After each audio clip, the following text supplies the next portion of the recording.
Welcome friends to another r/NuclearRevenge video. If you enjoy hearing these stories of nuclear revenge, make sure to hit those like and subscribe buttons down below. That said, our first story of the day is by Fred King 1313. If security asks to turn down music, just comply. So let me set the scene.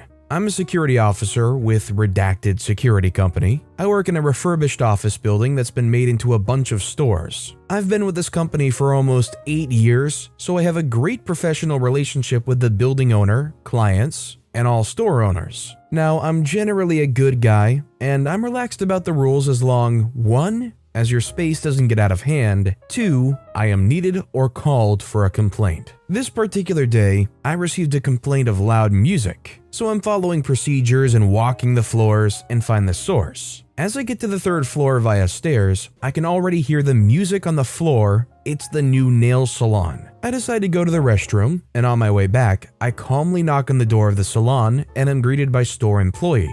The conversation went like this. I say, "I'm sorry to bother you, but I've received a noise complaint. I know it's the weekend and not a lot of people are here, but I have to ask you to lower the volume, please." The store employee says, "Oh, okay, no problem. I didn't think it was too loud." I say, "Thank you for your cooperation." She then shuts the door in my face. Rude, but okay. So I continued to the other floors and didn't hear any more music, so I returned to the security desk. About 40 minutes later, store employee comes down up to the desk I'm sitting at, and this is the conversation that follows. They said, "You're a liar." I said, "Excuse me?" They said, "You said you got a noise complaint against me. I just went up all the floors and nobody said they complained about me." I said, "I'm sorry, ma'am, you misunderstood what I said." She cuts me off before I can explain. She said, "Don't try to backtrack now. You're a liar and I'm going to get you fired for harassing me." I called my boss and she's calling building owner. I said, "I'm sorry you feel that way, but I need for you to return to your workstation as you're causing a scene in front of clients. And if not, I'll have no alternative but to walk you out of the building, as the site has a zero tolerance policy for these kinds of events." She says, "I'm so gonna get you fired for this," and storms off to the elevators. About an hour later, I get a conference call from my boss and building owner. My boss said, "Morning, OP. I'm on conference call with building owner, and we received a wild complaint about you misbehaving on site just now. We want to get your side of things before we decide on what to do next." The building owner said, "I agree, as the allegations against you are really out of character, and I have confidence in your performance in representing both of our interests." So I give them the rundown on everything that happened and how I handled it. The building owner said, "That sounds more like you. However, it's now he said, she said, as she claims you forced your way into her workspace and was yelling at the top of your lungs at her to turn the music down, while yelling obscenities and racist remarks at her in front of her clients, and how you threatened her life if you had to come back up there. She says she feels like her life's endangered as long as you're here working so close to her, and her clients said that she was telling the truth." Now I was pissed. Cue my nuclear revenge. As a safety precaution a while back, I bought a body cam that is connected to my cell phone. And guess what? After the conference call was over, I remembered that, turned on my cam, and it had been recording since before I clocked into work. When I checked, I struck gold because I had a recording of all the interactions with store employee. So after reviewing my audio and video footage, mostly to get start and end points of all the interactions I had with store employee, I called my boss back. I said, "Hey boss, I forgot about my body cam and how I could prove what I was saying." My boss said, "Really? Great, send me an email and a copy of the footage for me to review." I said, "Okay, sir. And do I have permission to contact building owner and let her know?" My boss said, "If you want to, I'll be calling her after reviewing the footage too." So I called building owner and told her about my body cam and how I could prove my innocence. I could literally hear her perking up at this. She responds, "Perfect. Send it to me ASAP. My email address is so-and-so. And time the notations I should look at." Fast forward 2 hours later, who comes wobbling out of the elevators in tears and a sobbing mess with a box with her stuff in it, with her head down doing the waddle of shame as she's being escorted out of the property by police. It's store employee. Later I find out that building owner called the salon owner and was livid that her employee was causing such a scene and had gotten her clients involved with the incident against me, and how that was unacceptable. While building owner didn't have the power to fire employee, building owner made it clear that she was now banned from the building and all of its resources. Reminder, the salon owner that thought store employee called the shots inside the salon, her butt answered to her once she steps out of that salon. And the icing on the cake, building owner renegotiated my contract and I got a $5 raise for my outstanding service. Thank you, building owner. After having heard this story, if you were ever to work in any kind of security job, even if it was just building security, would hearing this story be enough to make you invest in a body camera for that job? Do you think just about every security guard, building security, etc. should have some kind of body camera on? Or is it kind of over the top for building security to be wearing a body cam? Let me know what you think in the comments down below. And our final story of the day is by Feral Tax Evader. Buddy, you picked the wrong person to harass. The year was 2014, or maybe 2013, who gives a crap. I was a freshman in high school. On a general basis, it sucked. I mean, it was an American public high school with literally thousands of kids. It's a given that it's gonna blow some major balls. One thing in particular that made it extra sucky though was gym class. Specifically, this one guy in gym class. This dude's name was Jack A. McGee, the A of course being short for butt. As the name would imply, he was a donkey. At first, it was pretty standard high school guy in gym class level of obnoxious jerk.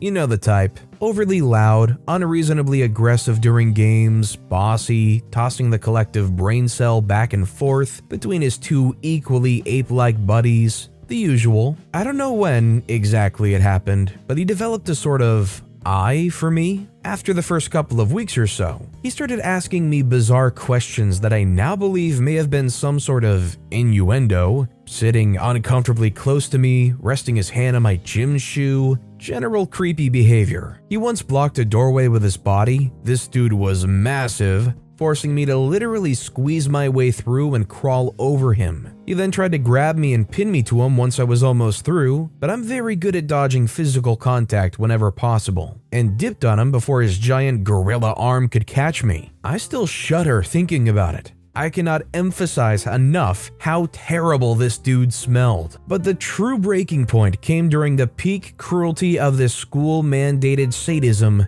gym swim. Before anyone asks, let it be known that yes, I did try to tell someone about this. I told my gym teacher first semester, really early on, that Jack was making me incredibly uncomfortable. The gym teacher waves it off, saying he was just playing around and that it's probably because he likes you. His suggestion was basically to just put up with it and wait it out, because he was sure Jack would lose interest soon anyways. Spoiler alert, he didn't. Second semester rolls around, and the 4-week period of gym swim descends upon us like the bloated carcass of a catapulted whale, crushing us beneath its wet, foul-smelling body. 40-some-odd adolescents forced into a cold, overly chlorinated pool for 50-plus minutes, adorned in swimsuits determined to crawl up into our butts like Ant-Man himself. It was heck on earth, basically. As I've mentioned in a previous post, I'm autistic, so the echoing sounds, reflected fluorescent lights, pungent odors, slimy floors, and assorted BS made the situation even worse for me. I wasn't officially diagnosed yet, so my complaints were written off as me being whiny, and I was told to shut up and deal with it. So I did. I think I had more meltdowns in that 4-week span than I've had in the past 2 years combined, but whatever. On top of the sensory overload, there was Jack. I think something about being allowed to go shirtless and stare at the nearly bare butts of girls for an entire period emboldened him, because Jack promptly lost whatever semblance of restraint he'd had until then. He made frequent attempts to grab me, trying to hold me against his bare skin, which was disgusting, and I spent most of the class trying to evade him. The swimsuit I was forced to wear fit a little awkwardly around my chest, which he delighted in pointing out to his buddies, staring unabashedly at my chest. He managed to sneak up behind me and snap the strap of my swimsuit, even trying to pull it down off my shoulder, but I jerked away fast enough to prevent that. I'm furious at this point. but I'm like 5'2" maybe, whereas he was easily over 6'5" and probably 300 plus pounds. And I'm not stupid. While all of this was happening, my new gym teacher, they switched every semester, was busy trying to keep a couple of the other guys from drowning each other. She was one adult, forced to watch over 40 rowdy butt kids in a swimming pool. She was a bit preoccupied. The final straw came one Wednesday afternoon. The event that finally pushed me off the edge of rationality I'd been clinging to and sent me plummeting into full-on bloodthirst. There I was, paddling around, minding my own business, when Jack and his two goons managed to corner me. I'm immediately suspicious, hackles raised, as they ask me fairly banal questions about how the pool is today and the like, cracking up the whole time. I give short, terse answers, trying to see if I could maybe slip past them. I spot an opening and bolt for it, but Jack was apparently expecting this. As I swim through the narrow gap between him and one of his friends, he stretches an arm out and actually manages to slip his hand under my suit to grab my chest. I froze for a moment, the delighted giggling of him and his friends echoing in my ears as if from 1,000 miles away. The next thing I knew, I was out of the pool, being held back by the gym teacher, and Jack had a bloody nose. He was shouting angrily at me, calling me a crazy witch as his nose gushed blood into the water. There was a mass confusion among the class. I was told to change quickly and sit in the hallway. Apparently, the gym teacher had heard me screech like a banshee, followed by a number of shouts, and had looked over to see me wrestle out of Jack's grip, jump on his back, and throw him off balance enough to smash his face into the edge of the pool wall. I remembered none of this, but I did find a few chunks of greasy brown hair clenched in my fist that I'd evidently ripped from his scalp when the teacher pulled me off. I washed my hands thoroughly. It was decided that I'd go in early to school tomorrow to have a little talk with the dean. They would have just sent me there straight away, but gym was my last class of the day, and the dean had already left by then for whatever reason, so it had to be postponed a little while. It was pretty heavily implied that I was going to be suspended, quite possibly even expelled for what had happened. I was furious. Not only had Jack made my life a living heck, but his horse poop was now going to be the cause of my expulsion? I wasn't about to go down without a fight, but I realized that I'd have to play this pretty smart if I wanted to weasel out of it. The next morning, I did two things. I put on mascara, and I made a superficial but rather painful incision on my right thigh, high enough so as to be covered by my shorts. Normally I hate wearing makeup because I don't like the way it feels, but I'd worn mascara before and noticed the interesting effect it had on my appearance. Specifically, I already have pretty long, pretty dark eyelashes, so adding mascara draws a lot of attention to my eyes and makes them look huge, like total Bambi eyes. Wide, innocent, naive, harmless. I sat down in front of the dean at 6:40 a.m. I didn't need to fake the fear in my expression,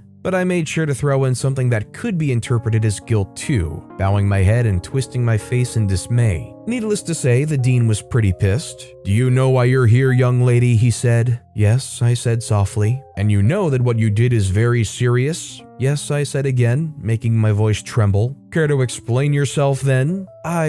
I began, my voice shaking. "I just wanted him to stop." "Stop what?" the dean prompted, his eyebrows furrowed. "I just wanted him to stop touching me," I blurted. As I said this, I reached my hand under the table where he couldn't see it and dug my finger into the cut on my leg, causing me to lurch forward as if in a sob, my other hand covering my face as my eyes watered from the pain. "Touching you?" the dean asked, his brows now on a collision course for Mars. I spent the next several minutes divulging all the crap that had happened to me that year, digging into my injury for some tears whenever necessary, and by the end of it, the dean looked horrified. He reaffirmed that no, I shouldn't have attacked Jack like that, but they'd have to investigate the matter further. I basically got off with a slap on the wrist, and after multiple testimonies from other girls, Jack got suspended for 2 weeks. I wasn't satisfied. They hadn't been able to expel him due to lack of hard evidence, but I was out for blood. He returned to school 2 weeks later, and I was ready. One of his friends had a little brother in my bio class,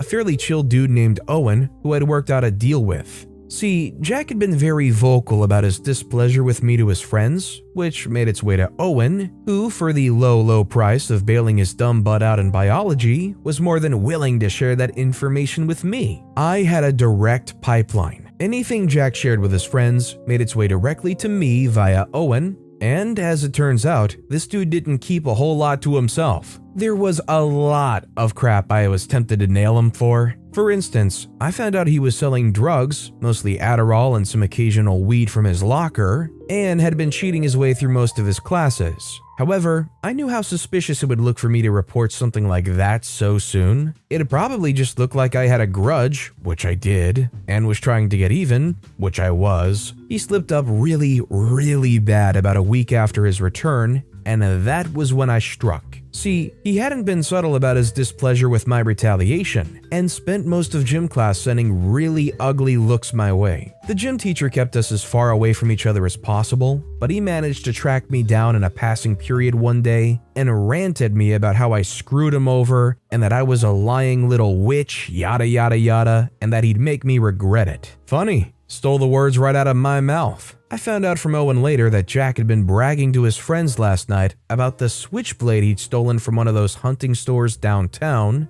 and promised he'd show it off to them later that day. I seized the opportunity. I took a few seconds in the bathroom mirror, scratching at the scab on my leg until my eyes were teary enough to really sell the terrified victim look, then bolted down to the dean's office, stuttering and shaking, crying out for help. The front desk lady was understandably startled by the sight of a seemingly panicked freshman girl bolting into the office and called the dean out right away. His face grew serious when he saw me. "Mr. Dean, please help, he's gonna kill me," I cried. "Now slow down," he said. "What happened?" "Jack," I said, resisting the urge to grin maniacally at the hardness that appeared in the dean's eyes. He cornered me in the hall. He called me a witch and said he was gonna make me regret telling on him. He's got a knife." "He what?" the dean barked. Everything moved very quickly after that. The security guards were told to search the kid's locker, while a couple other security officers were called down to get Jack out of his classroom and take him to the office. I was told by the front desk lady, who had heard the whole exchange, to hide with her in the copier room so Jack wouldn't see me. They found the stolen knife in his backpack and the drugs in his locker. That, combined with his previous charges, was enough to get him not only expelled, but arrested. I never saw him again, which is probably a good thing because I'm still mad and would probably try to kill him if given the opportunity. Personally, I don't think what OP did here was enough of a revenge against a jerk that treats people that way, all the stuff that they did, but it's definitely a darn good start. Getting them expelled and away from you and getting them locked up at least for a short term, that's a really good start to the right path for this jerk. Assistant from heck. Let me preface this by saying I'm still going through some mental issues because of what happened in this story. Background: I was born with cataracts that later became glaucoma when I turned 5. After some years, something happened that caused me to lose all vision in my left eye. This meant that I needed an assistant for the rest of my education, now that you're all informed. The story: when I was starting middle school, my parents found an assistant to help me with moving around my school. I'll call her Ella for simplicity's sake. Anyway, Ella was friendly to me and my parents, so they didn't have to worry. Ella did her job and she was very friendly with me, and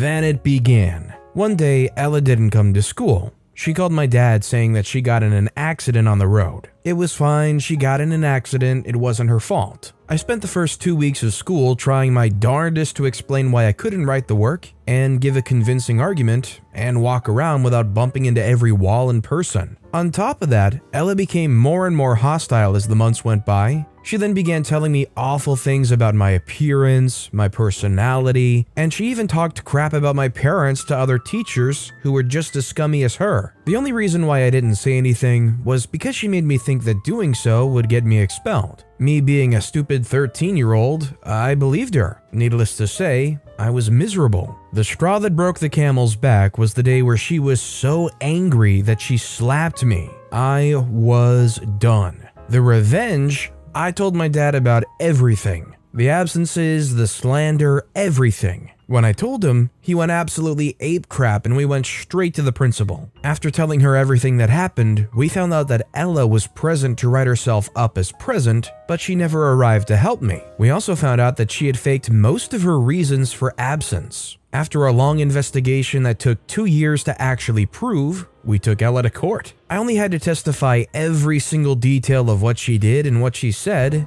Long story short, we won that case, and Ella went to prison for 3 years. After word got out of what Ella did, my family had heard that her friends and family basically disowned her. She also lost the remaining custody of her kids, which went directly to her husband, who works as a vendor that passes by my school. Ella became forgotten garbage. It's been almost a whole year since Ella went to prison, but I sometimes still hear all of the terrible things she said. Thanks to her, I'm scared to make decisions because I can't get her words out of my mind. I'm going to start school soon. Maybe I'll finally get that demon woman out of my head. Honestly, I'm surprised that even in the situation with all that they did, that they actually did end up going to prison for 3 years because of that stuff. I don't know if that shows like a depressing lack of trust in our legal system or really just a surprise that it would be that harsh for what they did do. What do you guys think? Are you surprised that they even went to prison for what they did? And also, do you think the 3 years is too harsh or just right?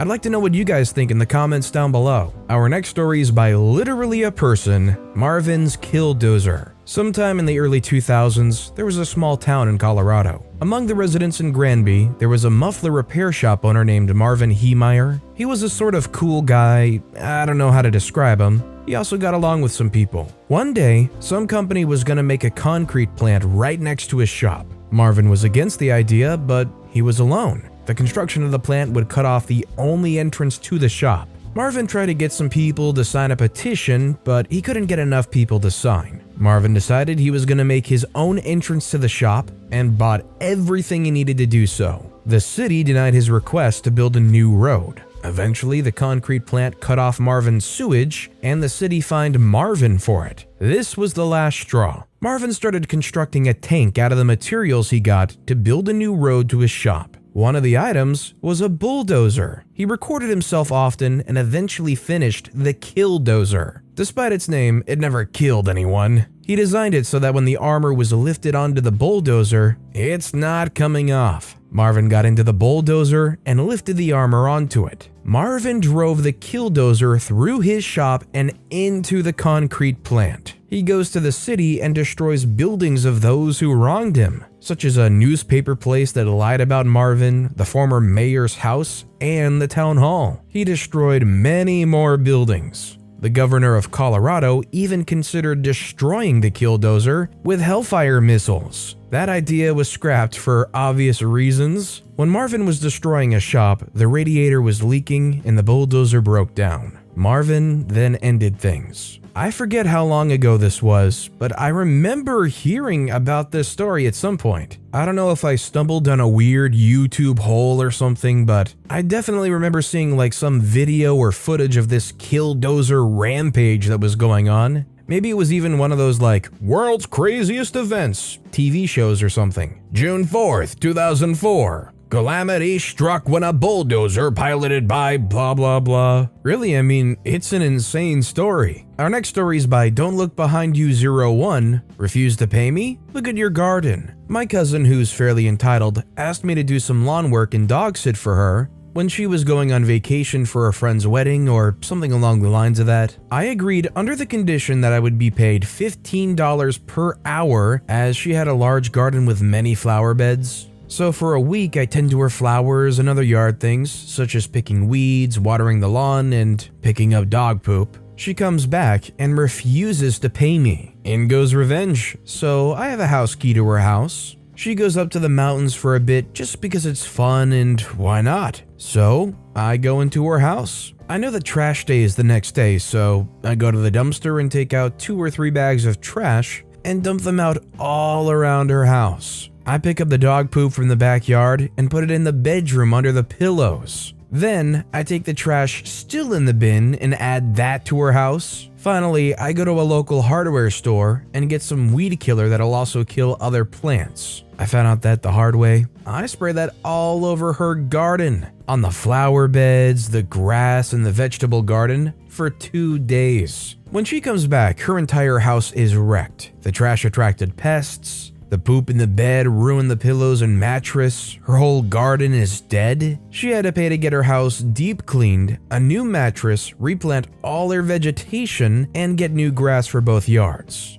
She paid $5,000 for something that should have cost her $210. Moral of the story, pay someone for doing work for you, please. I will say that this is definitely a nuclear reaction. To be fair, one of the things I hate doing the most is work outside in the yard around the house. So if I was OP and I got stiffed on doing all that work, I would be pretty pissed too, and $210 is no like little tiny snippet. I don't think I would ruin a person's house and yards over it, but you would definitely want to get back at them. This next story is by crappy username 37. Beat me up? I'll run you over. This story's not mine, neither of anyone I personally know, but it's something that happened where I live and it became news last week because of how gruesome and stupid it was. As it is public and on the news, I'll try not to give names as to not expose even more the parties and their families. This happened Sunday, April 21st, 2019. The revenge victim in the situation was an MMA fighter, and the perpetrator was his Uber driver. I'll refer to them as fighter and Uber. That night, the Uber picked up the fighter and some of his friends in a planned neighborhood in the suburbs of my city. The group was supposedly drunk and were screaming and making a huge fuss inside the car, which annoyed the Uber. He asked them to stop, which they did for a while, but soon after started again. They kept annoying the Uber until he snapped. He stopped the car on top of an overpass and told them to get out of his car. This was late at night, so it had no traffic. The group started to get out, but the fighter did not like the Uber's attitude, so he started punching the Uber right before leaving. His friends take him off the driver, and the Uber speeds off. The fighter's group started walking to a nearby gas station to wait for another ride. Meanwhile, the Uber makes it back around and starts speeding back in their direction and hits the fighter in the back, running him over. From what I heard, the impact alone would not be enough to kill the fighter, but that was not it. The force of the impact launched the fighter in the direction of a truck parked nearby, and he hit his head on said truck,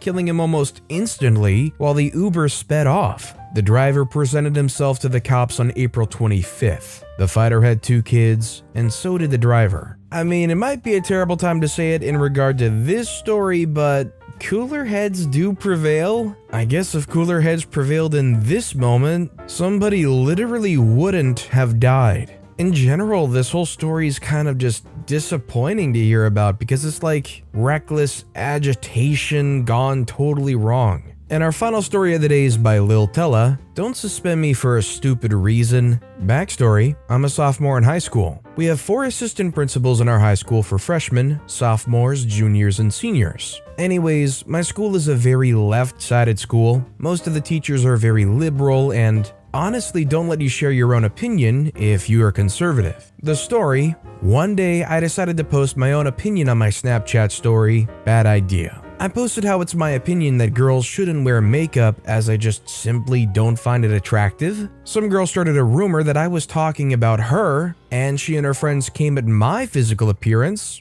and my nationality. I made a bad decision and called her out for cheating on her boyfriend and called her a hoe, and she got really mad and deleted her stories, and she made it seem like I was simply just coming at her for no reason. I was already pissed. I have tons of screenshots of what was said. However, I couldn't stop this now. I had 175 views already, and the amount of screenshots I had on that story was 86. People started making memes about me, calling me a weasel, gerbil, said my forehead was big and everything. It really hurt, but I knew I still had some friends. I go to school the next day, and I'm getting threats to get beaten up and people are spreading rumors about me. I was so distraught, but I fought through it. As I was getting my lunch, a group of at least 15 girls went around me and formed a circle around me and yelled at me. The girl I was talking to at the time was on my side, surprisingly, and she went and yelled at all those girls. Many kids made rude memes about me and it really hurt. Turns out, someone told the sophomore assistant principal. She was pissed that I was just mansplaining and I didn't know anything about girls or women or why they wear makeup.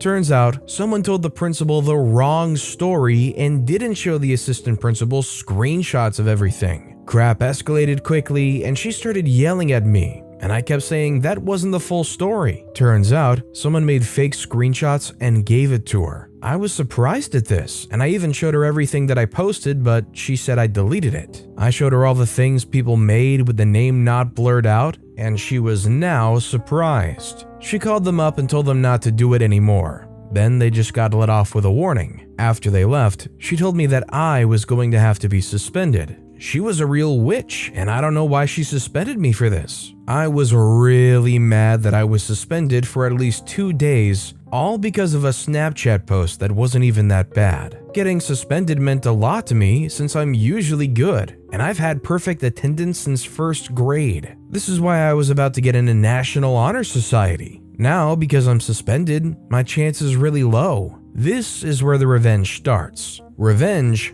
The minute I got home, my parents instantly talked to me and sided with me. They even said I could just treat it like it was a snow day, and I didn't even get punished. They were pissed too. I sat at the desk in my room on my computer, and I thought, what could I do? I looked up my assistant principal's name on Google to see if I can find any information. I find her Instagram and Facebook. She's quite young actually, like around 26 to 30. I decided to make a fake account posing as a random person so she would accept my follow request. I had to buy followers and make posts so it didn't seem too suspicious. I think I spent $30 on followers and likes. I'm not sure. I needed this to work. I soon got a notification around 5 or 6 p.m. saying she accepted my follow request. Perfect. I scrolled down to her pictures, and this was before Instagram's stupid layout update so you could still see her posts. She had around like 450 posts. Could be a little less, could be a little more. I just assume around 450. I scrolled down and saw pictures of her husband and her 2-year-old with her. He wasn't tagged, so he probably doesn't have an Instagram. Not a big deal. So I scrolled down more. Then I saw a picture of her, except she was in a Hooters uniform. I thought to myself that people usually work 2 jobs, but this picture was very odd. It was one of those pictures you could slide right and you could look at more pictures. The next picture was with a kid that looked really familiar. I then saw a bit of his shirt. I couldn't really tell what was on it, but I saw that it had my high school colors. I then instantly realized who it was. The junior that was the captain of the varsity football team. I was so curious, so I slid to the next picture. He was grabbing her butt while hugging her, and she was looking up at him like he was her husband. I was so shook, and I had to screenshot. I keep scrolling through her Instagram, and it's just her and this kid. Then I found the perfect picture. She was kissing him, and it was definitely at a house party. I knew what I had to do. I had to screenshot this. Then I quickly went on Facebook. I found pictures of her husband, and he was tagged. I knew his name now, so I looked him up on White Pages. He lived at the same address as her, so I had to do this during school. I found out where he worked, and so I quickly printed out the pictures that I found. This was the best thing. I also planned to email the pictures to the school. She shouldn't suspend people for a stupid reason, and she shouldn't be kissing her students. I went to sleep knowing this was going to work. I woke up between 9 and 10 a.m. that day and was ready for this. I grabbed my bike and biked the 6 miles to get to their house across the city. I'm on the varsity soccer team, so I'm quite in shape.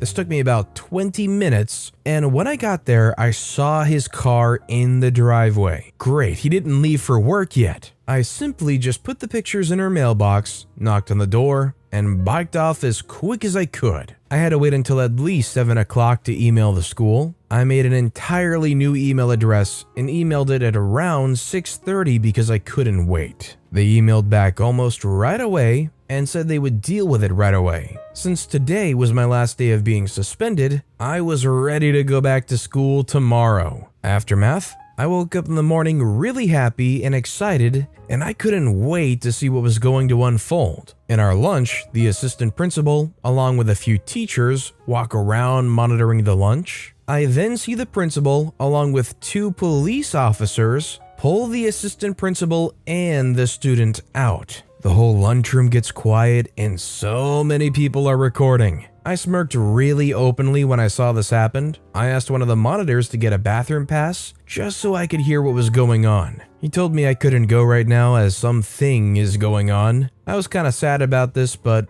also happy. I knew what was going on, but I couldn't tell anyone. Now, some stuff happened in the next few days, but I'll just sum it up. First day after, the day after it happened, she didn't show up, but the student did. I asked him what happened, but he wouldn't say. All I knew is that he wasn't in trouble. That made me glad because he didn't have a reason to be in trouble, and that wasn't my goal. 5 days after, since it was a 4-day weekend that week as we had Friday, Saturday, Sunday, and Monday off, we came to school back on Tuesday. I noticed her office was empty. I was really stunned that she got fired, and so I looked up our state's court case search. There was already one case, and it was hers. She had caused child 13 to 18 to view sex activity as the charges pressed against her. 3 weeks later, the school wanted to hide this, so of course no news came out, but a new case is opened up. Her divorce case. I saw this and I instantly knew I succeeded. She should have never have been an assistant principal, as she was extremely hateful and biased and even a perv. Now she's serving 10 months in prison and I don't feel bad at all. Nor should you. There's a very obvious power dynamic that makes it very, in most places, not illegal for that kind of relationship. That's also not ignoring the fact that this kid might not have been 18 yet, which the last time I checked in most places is very illegal. Standing up to my workplace bully led to unforeseen consequences. Let me start this one out by saying that I fully intend to seek revenge on the person in this story, but the aftershock of the eventual confrontation is what led to the aforementioned consequences rather than by my direct actions. I work in the UK for a large technology company doing software support. I'm part of a team that has members all over the world. I've been in this job for around 10 years, and other than the major issues I've had with this guy, I truly enjoy my job. When I started with the company, I wouldn't say that I was green. I had about 7 years industry experience under my belt. I was definitely inexperienced with the company, but the job that I'd been hired to do used technologies that I was more than comfortable with. The point I'm trying to convey here is that I wasn't completely oblivious to all of the applications supported by our company. Everyone in my team, around 30 of us, was very nice and was very keen to help, except for Shane. Shane is probably what you term as the team guru, about 5 years from retirement, part of the office furniture, metaphorically as we're all home workers. He'd been with the company for nearly 40 years. Everyone labeled Shane as the only guy to go to when you were truly in a bind. When I was initially starting out, I did indeed find that Shane was highly knowledgeable and more often than not, had the answers to whatever obscure questions you might have. Things were great, and our team ticked over nicely. I got to know the rest of the team well, over phone, over time too. And my best friend was a woman named Mel. She was of a similar age and experience level to Shane, and in my opinion, was just as knowledgeable as him. One day, Mel and I were on a brief call chatting about a work issue when we got to shooting the breeze for a while. We talked about ourselves and also the team. I'd said that I hadn't met anyone face to face yet, and that was when she told me she'd once met Shane in person a couple of years ago. They were both based in the US, I'm in the UK, and both got invited to a tech conference in New York. She told me that he has serious health issues due to his weight, around 450 pounds, and when he was home, was often on oxygen and medication. His plan was to ride things out until he was able to take early retirement so that he didn't need to worry about paying for his medical insurance anymore. That sounded like a reasonable enough plan to me, and we were soon talking about something else. The issue started about 2 years into my tenure with the company. We started moving in a new direction with what applications we were going to be offering to customers, and towards the end, we were trained in a bunch of new stuff. I saw this as a great opportunity and equalizer. If no one on our team had any experience with this new software, then I would be on equal footing with everyone. This went really well for me, and I put a lot of time and effort into learning as much as possible. Shane didn't show much interest in the new stuff. He still continued to spend most of his time with the legacy tools. In team meetings, you could clearly tell he was getting pissed off that his status as a guru was gradually becoming more and more meaningless. This wasn't anything personal. We work in software. You have to adapt in order to remain competitive. As time went on, it was becoming clear to the team how much work I was putting in, and I was well on the way to becoming the go-to guy for the new software. During this time, Shane would start sniping at me for anything he could plausibly manage. For example, if I was late to a team meeting because a customer call overran, he'd make sure to interrupt whatever was being said to comment something like, "Oh look, OP has bothered to grace us with his presence," even though he'd been guilty of the same in the past. Things like email chains too. Almost anything I sent out that included him and our boss on an email, he would reply with some unrelated complaint or observation, completely irrelevant to what was actually being discussed. One day, Mel called me and asked me what my beef with Shane was. I truthfully told her that I had no beef at all with him, and he just seemed to have it in for me. She said that if she managed to find anything out, she'd let me know. Things continued like this for a couple of years. I continued to be the go-to guy, and he continued to try and discredit me and generally paint me in as bad a light as possible. One day, we had a major incident. One that literally could have cost the company millions in SLA fines if it was not solved quickly. Our manager split us into teams to troubleshoot specific areas, and she paired me up with Shane. I wasn't happy about it, but whatever, I was a professional. We got on a call and started working through the issue. As our call progressed, it was becoming abundantly clear why he didn't like me. He knew nothing about the new application. He hadn't done any work on it at all. Everything I asked him to check, he needed hand-holding even for the most basic of tasks. Eventually, I just shared my screen and said for him to watch me. I went into the guts of the system, through so many logs, explaining to him what I was doing the whole time, and eventually found the problem was with a recent patch we had installed. At this point, he dropped from the call. I didn't think anything of this at the time. We use Skype for business and it can be flaky, so I just continued what I was doing. Our process was not to roll back any changes until it had been approved by the senior manager, as I was the one responsible for deploying or rolling back patches, made some notes about what we needed to do, and then rejoined the main call. I wasn't worried at all because bad patches happened every so often. They just didn't usually have this level of impact. As soon as I did,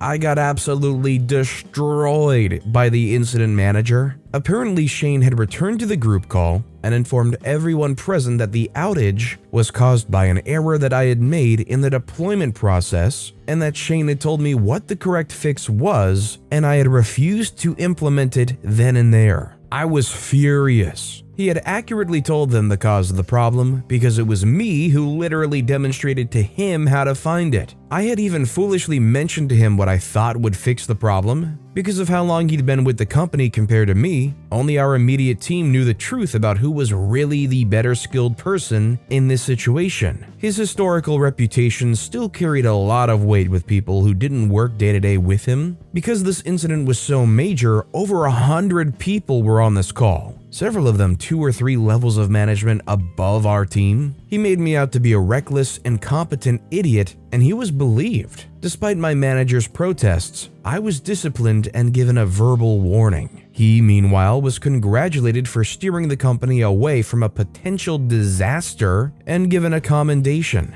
I was so angry, and a while later, Mel gave me a call. Apparently, Shane had been bragging to her about putting that smart butt punk in his place. She was shocked and asked him what he was talking about. His real beef was that he thought I had disrespected him by trying to take over his role as the go-to guy for the new software. That wasn't my intention at all. I didn't see it as my fault that he was too darn lazy to do the work again. I lamented with Mel that she should have recorded the call. She laughed and said that Skype shows when you're recording a call, and he'd never have spilled his guts while being recorded. I immediately had a brainwave. I decided that I would confront Shane one-on-one. I pinged him on Skype and said that I wanted to talk. He responded with a smiley and just said, "Sure." I called him and let him know that I was recording this call, and the Skype notification popped up to let all participants know that this call was being recorded. I went right for it and accused him of lying about the major incident and said that it seemed like he had major beef with me. As expected, he lied and said that he was sorry that I felt like I had to react this way.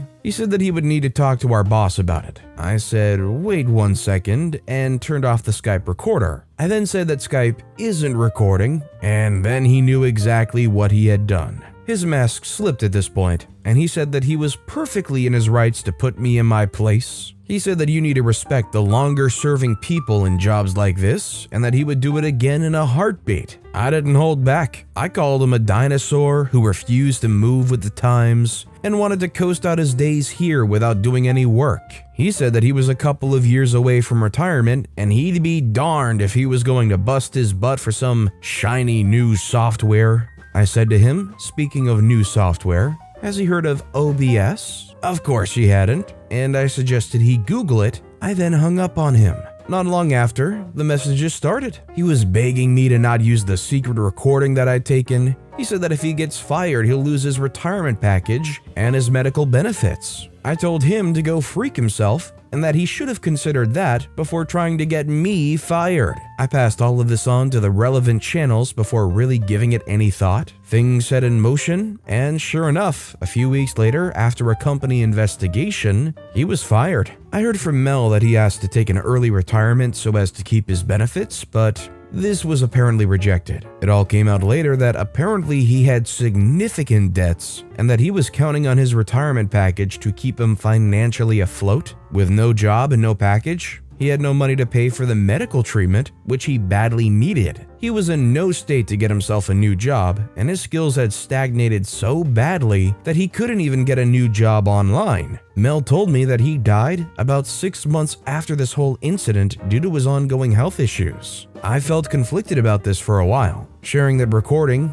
obviously contributed to his death, but I don't know how bad I feel about it. I'm a young guy trying to build my career, and he actively tried to destroy me. I should maybe have held off when he pleaded for me to not reveal the truth, but he was old enough and wise enough to not engage in the childish games he played. If I'd known he'd been dead as a result of this, I'd maybe have done things differently. It's one that stays with me, that's for sure. I'm still at the company, and I can tell you that I will never treat a new employee the way he treated me. So maybe the breaking of that cycle is the positive to come out of all of this. So considering the end result here, do you think that in retrospect, when the guy was pleading about, I'll lose everything, I won't be able to afford medical treatments, that OP should have held off? Would that have been enough to change everything? I don't know. Or do you think, despite the outcome, that OP was completely right to just keep going forward with it? I'd like to know what you guys think in the comments down below. And our final story of the day is by Erican89, How This Client Gets What's Coming to Him. Hey y'all, so I'm a freelance web developer. Had a guy contact me saying there was a small project he needed help with, stating it should take minutes and wanted to pay $50. Fair enough. He also states that he needs it done by the end of the day since he's apparently in a tight spot with his employer, so he needs it done fast. Also fair enough. I'm not going to turn it down just because it's a tight deadline. I get in and find out his previous developer was very sloppy, and the code was darn near impossible to read. His site's in Squarespace and a lot of second-rate developers work there, which is fair because it's pretty easy. I tell the client this code is horrible and I need to reformat. Then it turns out the new links that he wanted in there completely broke everything. I told him that it would likely take about 6 hours to get all of this sorted out, and he said that was fine and would compensate me accordingly by my hourly rate of $80 an hour. So I finish everything up,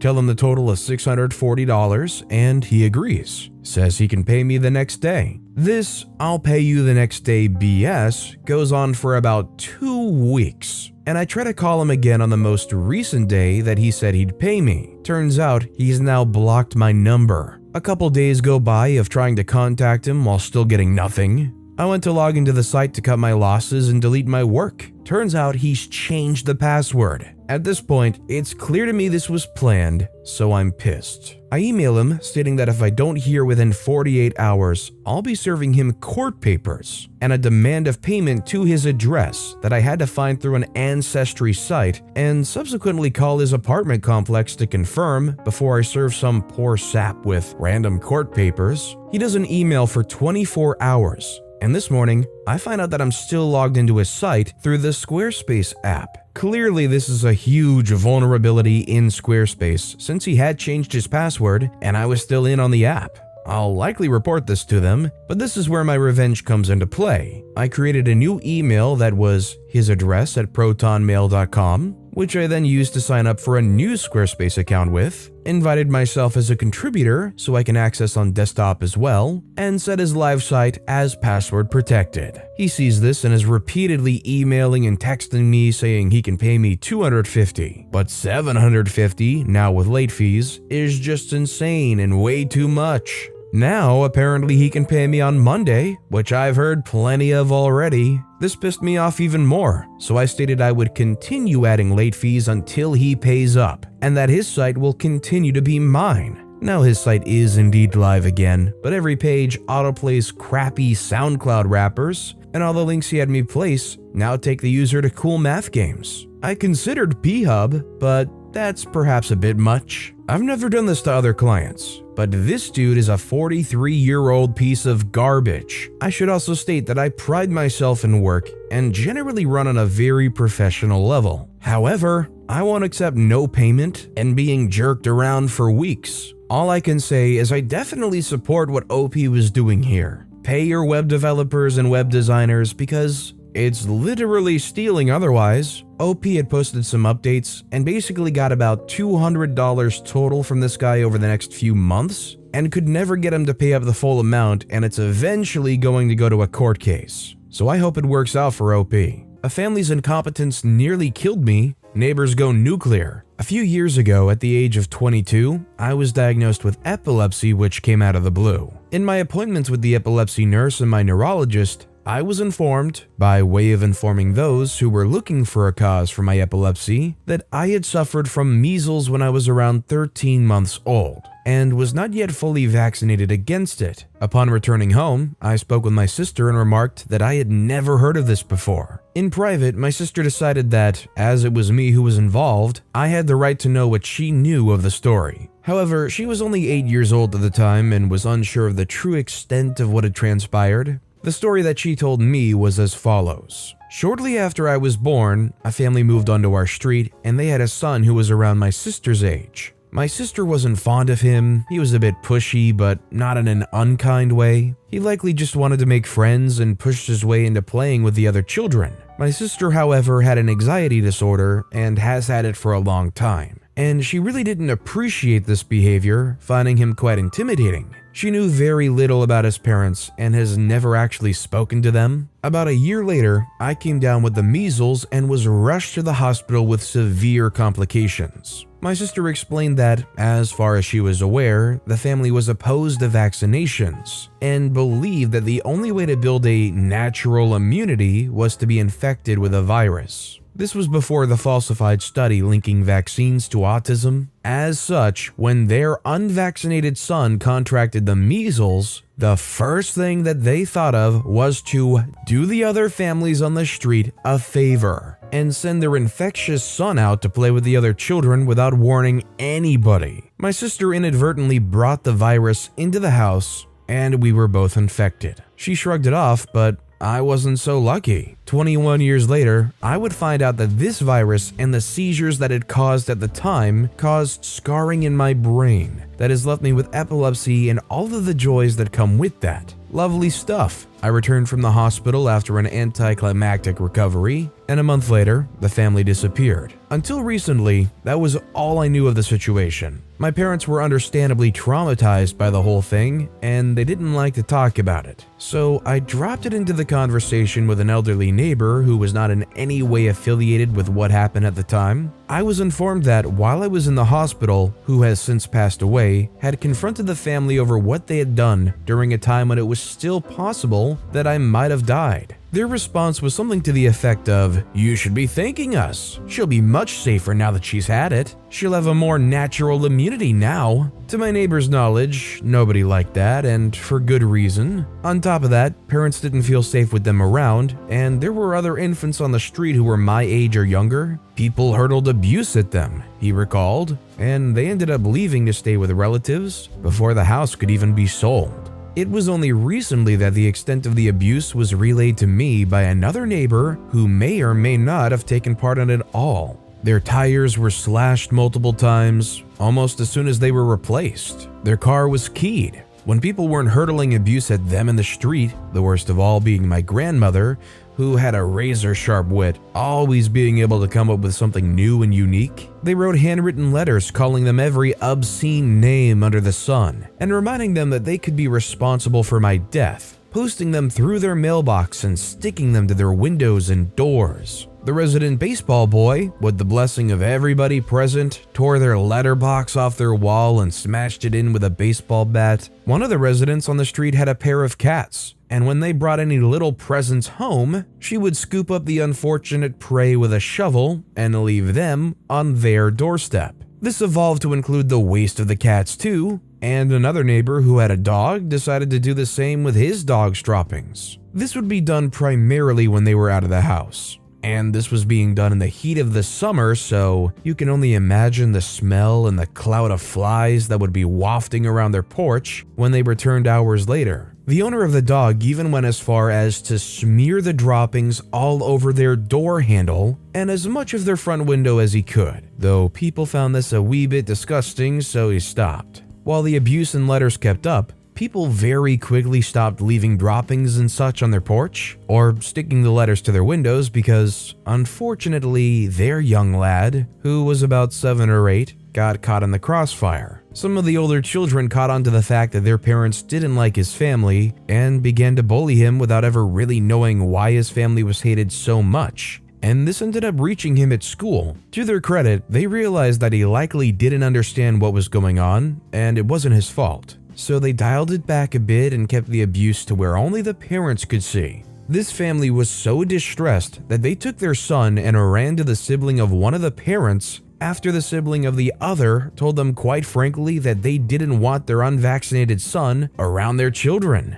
The house was sold in their absence. I wondered aloud why the police weren't called because some of the perpetrators were very obvious, at which point I was informed that these people had an inherent distrust of any and all authority figures and held the belief that the system was against them. They were being oppressed, and that the police would sweep it all under the rug, so they just left instead of exposing their son to the biased police, which is really baffling to me because in my country, their community is a majority and they'd be more likely to receive support. So the moral of the story is to vaccinate your children, folks. Considering everything this family did and what they believed in, I don't think there was any saving these parents. To me, they seemed a bit too far gone as far as the conspiracy theories and people are out to get them. And would you consider what these parents did to be kind of abusive towards the kid, especially in the long term? Or do you think it's just their decision and it's up to them? Let me know what you guys think in the comments. And our final story of the day is by Throwaway By Twin. I didn't give my twin brother my kidney because he had an affair with my girlfriend and then outed me as bisexual. I, Ryan, and my twin brother Sebastian have never ever been close. In fact, he made my life heck growing up, and my parents didn't help by playing favorites, getting him better stuff on our birthday, only going to see films he liked at the cinema, and giving him extra money for housework, despite us doing the same amount of work. He would always put me down, belittle me, bully me with his friends at school, break my stuff, and then blame me and was just a pain in general. Growing up, the only people I knew to rely on was my older sister Jane, my cousin Kai, and best friend Isaac, who all knew what an awful person my brother was. Anyway, cut to when I was 17 and I had my first girlfriend, someone I loved very much. We didn't hook up because she wanted to wait till her 18th birthday to lose it, but it turns out she was having an affair with my brother behind my back for half the time we were together, and only got caught when it was revealed she was pregnant. I was crushed. She knew how much I hated my brother, and she saw some of the awful things he did to me, but still went and did that. Cheating is bad enough, but to do it with him of all people? I punched him in the face and broke his nose and made him lose a tooth. But according to my parents, I'm the one in the wrong, and now we have to help this girl who's carrying my brother's child and have to help support them. My brother then said he had no intention of being a father and told my girlfriend to get an abortion. She then ran out of town, and I never saw her again. Don't know if she had the baby or not.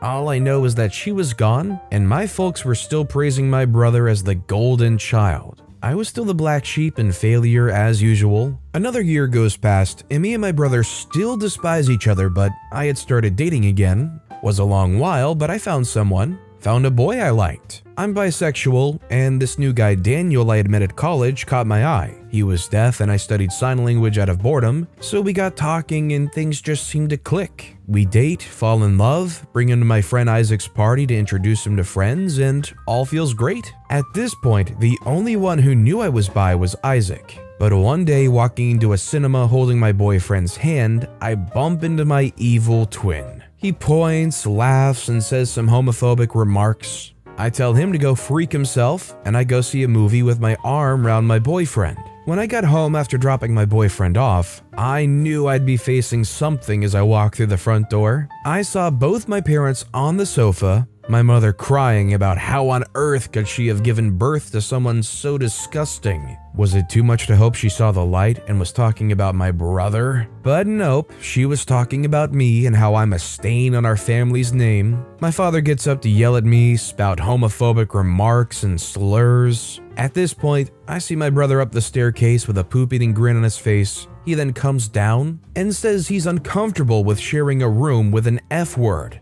And my folks kicked me out there and then. With what little clothes and money I had, I went to Isaac's house and his family took me in, where I stayed for 6 months actually experiencing familial love and affection. And Isaac's mother and stepdad, I consider my own parents now. Eventually, me, Daniel, and Isaac all get a 2-bedroom flat together, and all is good for the time being. So, cut to December last year, me and my boyfriend, now husband, Daniel, are married. Isaac was my best man. My sister and cousin Kai walked me down the aisle. I have a brilliant job in graphic design, have my own house by the sea, and life has never been better. However, I got a call from my sister that my brother was in the hospital. I hadn't thought about him much over the 9-year period since I was kicked out, but being reminded of his existence brought up a lot of painful memories for me. I was told by my sister that Sebastian wanted to see me and that it was urgent. So I went to the hospital he was in and met my sister outside the front entrance. I ask her what this is all about, but she doesn't tell me and that I need to ask my twin. So I arrive to where my brother is, who have my parents at his side, and my folks actually look happy to see me, as if what they did to me hadn't happened, and Sebastian also looked really pleased to see me. It's safe to say something was off. Eventually, I ask what's going on and why I was even here. To which my brother tells the family to leave us two alone. He looks so weak, as before he used to intimidate me so much. He told me he was dying from kidney failure and has been for the past few years, but now he didn't have long left. I knew immediately where this was going. He then said he always regretted that we never got along, at which point I told him no. He looked confused and asked about what I was on about, so I simply told him I wasn't going to donate my kidney to save him. He looked as if I had just pooped in his food. He then went on about how bad the situation was and that he was really sorry for all the things we did to each other growing up. Like, excuse me? We did to each other? I told him that I just wanted a brother growing up that cared and loved me, who wouldn't try and break me every day for 18 years. He then called in our mom and dad and told them that I wasn't going to give up my kidney. They then started to spout off that I owed them for my existence and that I have a duty to look after family. I asked them where that duty was when they kicked me out of the house, or where that duty was every time my brother gave me a black eye, or their duty was to look after the grandchild when Sebastian decided he didn't want to be a father. I said for all the things he's done, from outing me to having an affair with my girlfriend and abandoning his child, that this was the universe's, and my, way of finally giving back what he dished out to bite him in the butt. I then turned and walked out of the room, having that be the last time I ever saw Sebastian again. Not sure why they'd want an F-word's kidney anyway. I walked past my sister, who gave me a look.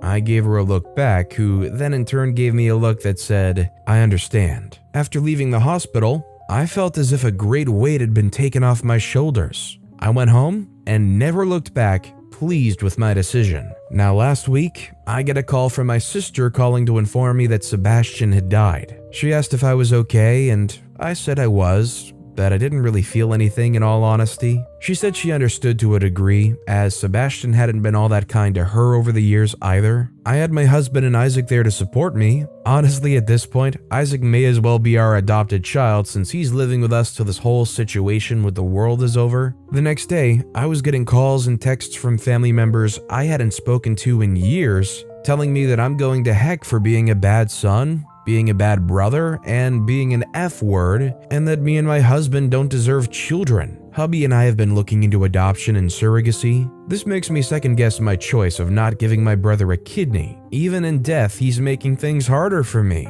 I did wonder if I was a bad person and if I made the wrong decision, but I knew that if I was in that position, I would have been left for dead. Screw him. Other bits of information that may clear things up. His renal failure was from living a hardcore lifestyle of drugs and alcohol. My folks and sister did get themselves tested to see if they're matches, and none of them were. I disowned them being my family years ago, apart from Jane, so when I got married, I took my husband's last name and hyphened it with Isaac's last name, to which his folks were very pleased about. Some family, Kai's folks and my dad's brother, have actually called to see how I'm doing and say they don't judge me for what happened. Others, however, have continued with said abuse, whom I have now blocked. If he had been a good brother throughout my life, I'd have done it without a second thought. I'd have done the same for Jane, Kai, Isaac, and my husband. But I felt he didn't deserve it. It's unlikely I'll ever see my parents again, and I'll make sure my children will never meet them. My revenge to them will be being a better parent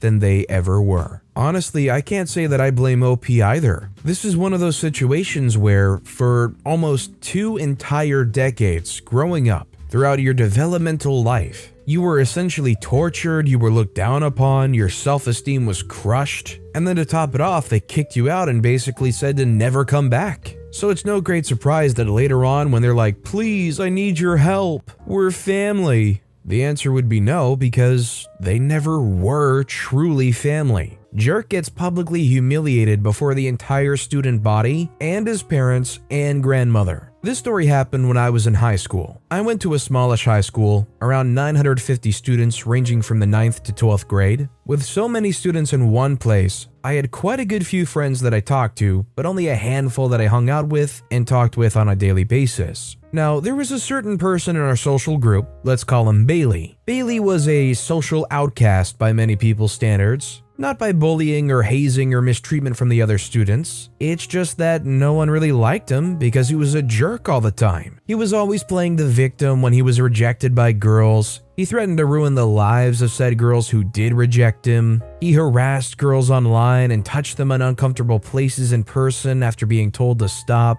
Stomach, lower back, neck. He begged for money off of people. He was a sexist and racist person to all races and ethnicities. He put himself into other people's conversations and generally wasn't a very nice person to hang around. I have a really good friend, let's call her A. A has been my best friend ever since I can remember, and she's a wonderful, sweet, and generous person to everyone. One day before we got out for winter break, A came up to me in the hallway before the end of school, bawling her eyes out. I asked her to tell me what was wrong, and she said that Bailey had asked her out before she went to her class over text. But when she declined after explaining that she already had a boyfriend, all heck broke loose. He called her a racist slur and a slur about being promiscuous. He said she should end herself because of how fat she was. He said no one loved her because she was a mixture of the 2 worst races, and said that no one would want her because she's a C word and she has a stinky hoo-hoo area. A had some insecurities about herself, and Bailey hit every single one of them point blank. I was freaking seething with rage while reading her texts, and I was completely appalled and disgusted at his behavior. I told her to dry her eyes and send me screenshots of the conversation he had with her. When she asked what I was going to do with them, I simply told her that I had enough of him harassing girls, and I was going to do something about it. Now, I was not going to confront him directly, not with how angry I was at the moment. Instead, I decided to rally the troops and get ready for the bloodbath. I was going to massacre what was left of his entire high school career, his entire life. Now, Bailey had done this to girls before, and luckily I had those girls' numbers saved in my phone because they're my friends and we would send each other memes. So I made a group chat and asked everyone to send any type of rude, racist, sexist, or failed attempt to be asked out screenshot over any type of social media that Bailey had sent to them.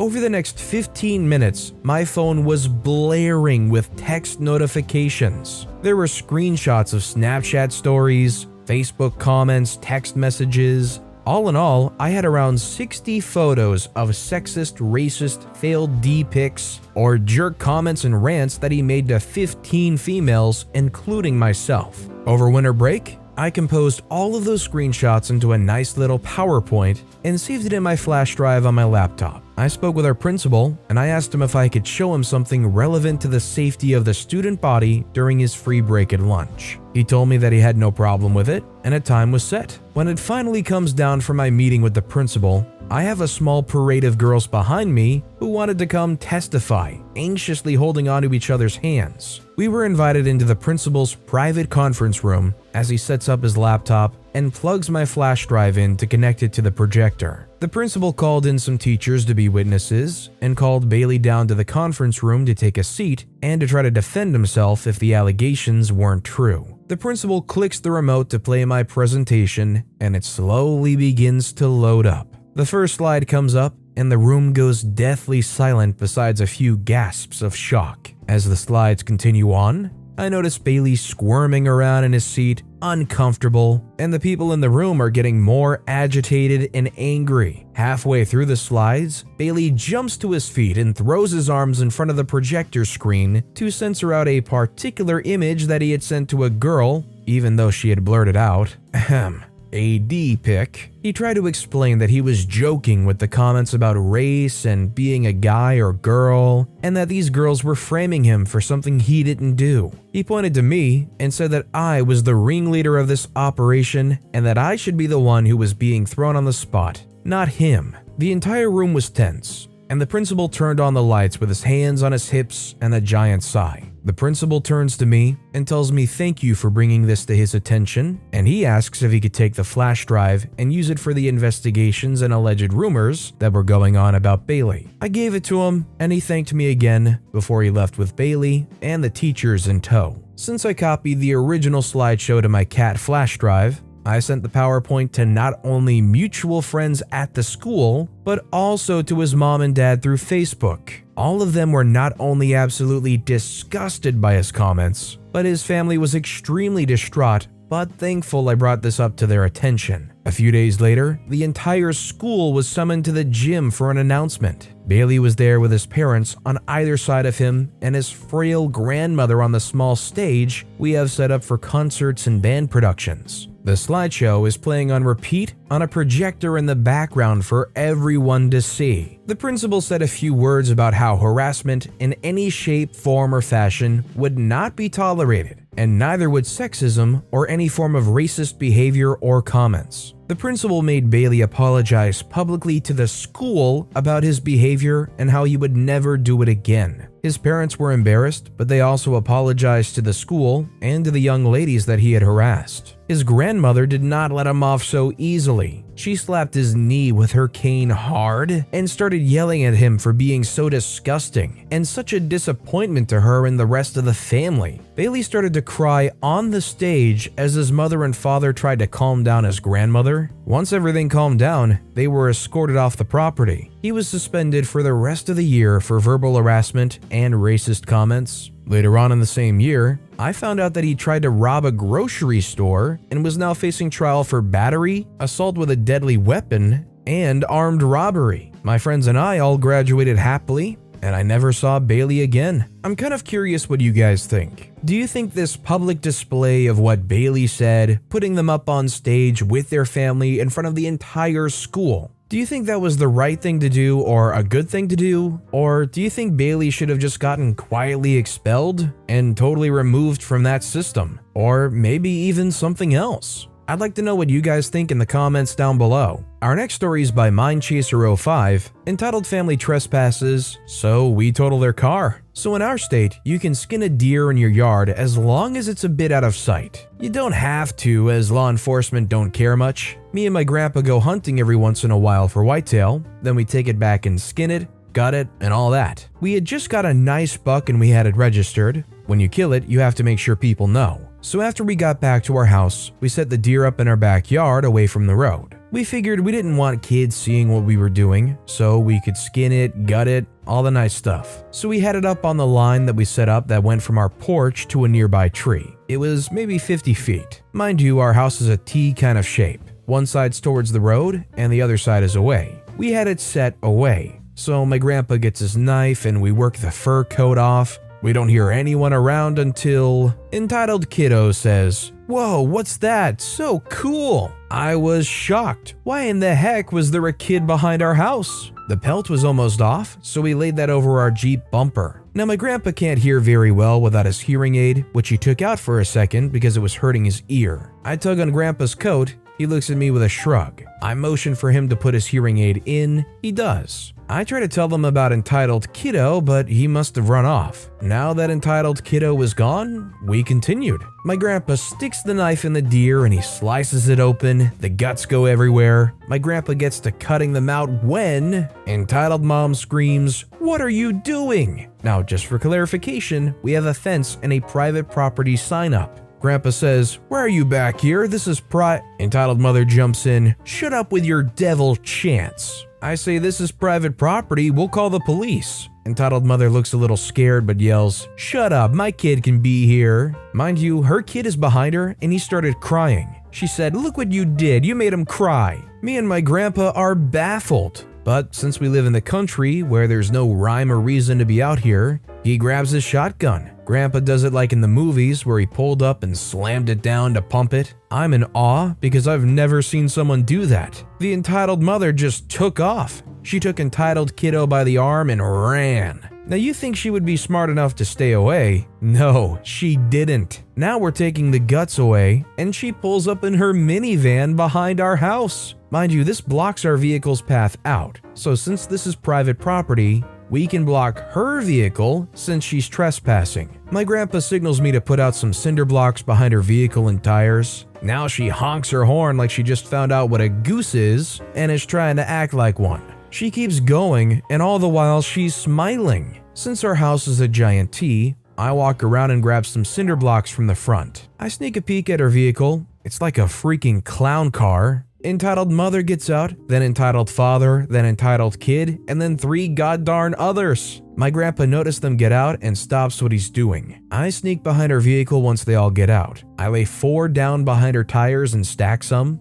I also make the cinder blocks barrier longer, so now you have like 12 cinder blocks completely stopping her from leaving. I walk back around and go upstairs. I walk out onto the patio and down to where my grandpa is. They're all arguing. My grandpa grabs his shotgun again. They all back up and get in their vehicle. They keep honking and my grandpa shoots into the ground in front of their car. Entitled Mother speeds back. Her tiny car can't get over the cinder blocks. She tries to go forward, but my other line I laid stopped her. My grandpa laughs and laughs. Entitled Mother throws it back. Crunch, smash. Her vehicle was totaled. When she got over the bigger line, her car plopped onto the bricks. She gets out and yells, "What have you done? You're going to pay." Grandpa keeps laughing. Entitled Father says, "I'm calling the police." He called the cops. Entitled Kid cried, and they got arrested for trespassing and harassment. Pretty short story, but well worth it. I mean, you're out in the wilderness and somebody's skinning a deer. What does it look like they're doing? What is this family doing strolling up here, the entire family? These people very clearly just were not very smart. And our final story of the day is by Chewbacca Gaming. Don't pay me? I'll ruin your business and have you fined. So this happened a few months ago around November 2018. I was working at a small cafe as a kitchen porter. Basically washed dishes and helped out every so often in the kitchen.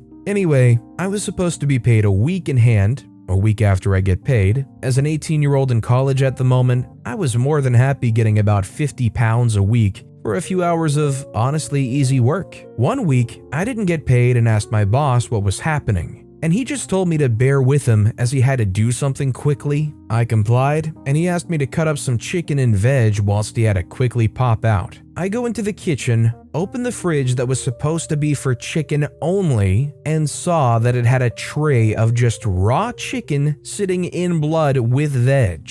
Although I wasn't that involved in catering as much as I was a few years ago, I still knew this was disgusting and a clear breach of food safety. I quickly snapped a picture of everything that was just absolutely disgusting and against health and safety regulations and took as many photos as I could. Somehow some of the photos got corrupted, so I only had 2 of them. Fast forward to the next week, and I asked my boss again when I was getting paid. This was getting close to Xmas, so I kinda needed the money for presents. He also owed me about 160 pounds at this point, as I did some overtime, and told me that if I came to see him on the Saturday coming up, was a Thursday at the time, then he'll be able to pay me then. I messaged him on Saturday asking where he was, and he just replied he'll be there in 5. 30 minutes pass, and he finally shows up and just gives me 50 pounds in cash and basically started to walk off. I asked him about the other 100 pounds, and basically, he just said that the shop was being closed for some electrical reworks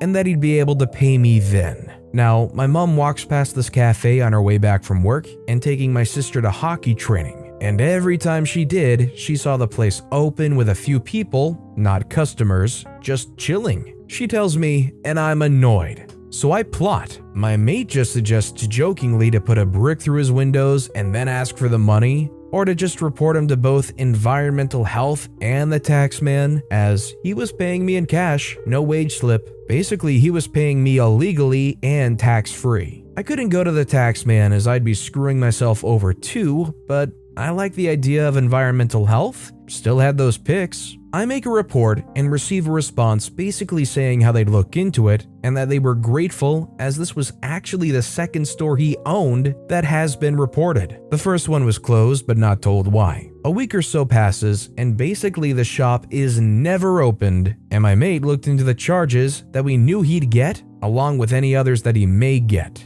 Needless to say, it's most likely more than a 100 quid. Yeah, the guy deserved every bit of this nuclear revenge. Not only were they illegally paying their people and stiffing them to boot, honestly if he was paying the people it wouldn't really bother me, but not only that, they were endangering anybody that remotely ate at that place because of terrible cross-contamination. There's basic rules about like raw stuff not being near or above cooked stuff or whatever, but this is just like vegetables in the same tray as the raw chicken in the raw chicken's blood. It's like holy moly, that place was bound to get shut down. My performance review that became my manager's performance review. I was the top salesperson by a large margin at a location that was vastly underperforming. I was working with a business-to-business sales company. We sold services to companies basically, and this company had managed to hire the most incompetent, lazy, and jealous sales manager I've ever come across. We were a team of 5 salespeople and a sales manager. All 5 of us salespeople hated our sales manager for various reasons, but we liked her personally. I was the top salesperson of the team. I was sitting at 170% of my yearly objective and was well on my way to President's Club. This is largely because I was the only salesperson on the team with real sales experience, and the sales manager was too incompetent to train a team. So my VP came down for our yearly performance reviews, and I was called in first.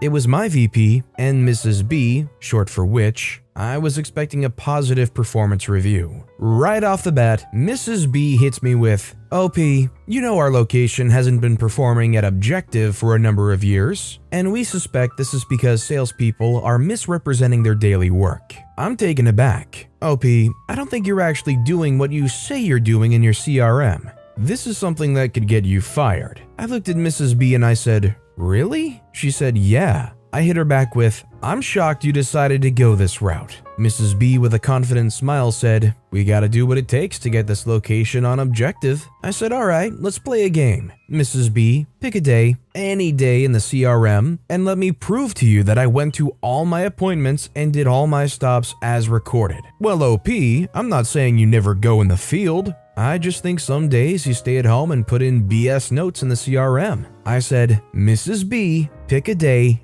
any day. Pick a day you think I lied about my sales activities." So Mrs. B picks a day. Now I'm smiling ear to ear and I'm freaking heated right now. I notice the VP smiling at me and his head is slanted to one side. I suspected he knew Mrs. B was about to get absolutely freaking owned, and he was right. So she gives me the day, and I turn to VP. Mr. VP, are you aware of how Android phones work? VP responds, enlighten me. I said, by default, Android has location services turned on. And in fact, Google will track where you went and when. Naturally, I carry my phone everywhere, so let's compare what Google says I did that day to what my CRM says. So I pull up my Google location services for that day, and surprise, surprise, is a match. Mrs. B is obviously very concerned at this point. I said, I'm actually quite enjoying this performance review. Let's pick another day, Mrs. B. Mrs. B fires back, we don't need to do that. I turn to the VP and say, Mr. VP, would you mind picking a day? He says, sure, what about XYZ? He pulls up my CRM. I pull my location services for that day. Guess what? It's a match. I then get ready to pull out the big guns. Mr. VP, do you remember company XYZ with a contract value of excess of $1 million that we lost recently? They say, yes, OP, I remember. Apparently our competitor won them over on price. We can't win them all. I say, Mr. VP, here's an email from their VP basically stating that they've decided to not go with us for our failure to provide 3 samples for them to decide on which product worked best for them. They say, OP, can you forward that to me? Sure, not a problem, Mr. VP. Forward it over. I say, Mr. VP, while I'm at this, let me forward you over several email chains before this where I clearly asked Mrs. B to order those samples. In fact, in those very same email chains, she confirmed that she had in fact ordered the sample. He asked me to forward those emails, so I did. Now, Mr. VP, I have one more thing I'd like to bring to your attention. Do you mind if I step outside for a minute so I can show you? He said, sure. I need to have a talk with Mrs. B anyway. Now, I need to mention that several years prior to this, a general manager at another location assaulted a woman. The company was sued and lost a lot of money because of this. Since this incident, the company put in a very clear-cut policy. No relations between management and people who work for them. It's immediate termination for the manager. Now, another sales consultant in the office was named Joe. Joe was a married man with 2 beautiful kids, and Mrs. B had the hots for him. She tried to hook up with him multiple times, twice on text. Joe and I had talked about if he should report this transgression. I walked into the sales office and said, Joe, I think it's time we get a new sales manager. You got those texts? He looks at me and goes, is today going to be the day? I said, today is going to be the day. All the sales staff knew what was going on. The mood in the office was lifted. Joe and I begin walking back to the conference room when the location manager, who was not part of the performance review, saw Joe and I, and he asked, what's going on? Joe said, you're going to need to hire a new sales manager soon. Location manager was confused. He said he's coming into the meeting. We said, fine. I knocked on the door. Mr. VP said, come on in. So I did. There we stood, Joe, myself, and the location manager. Mrs. B knew exactly what was about to happen. We all took our seats, and I asked the VP, Mr. VP, I just want to clarify a company policy. They say, sure. I say,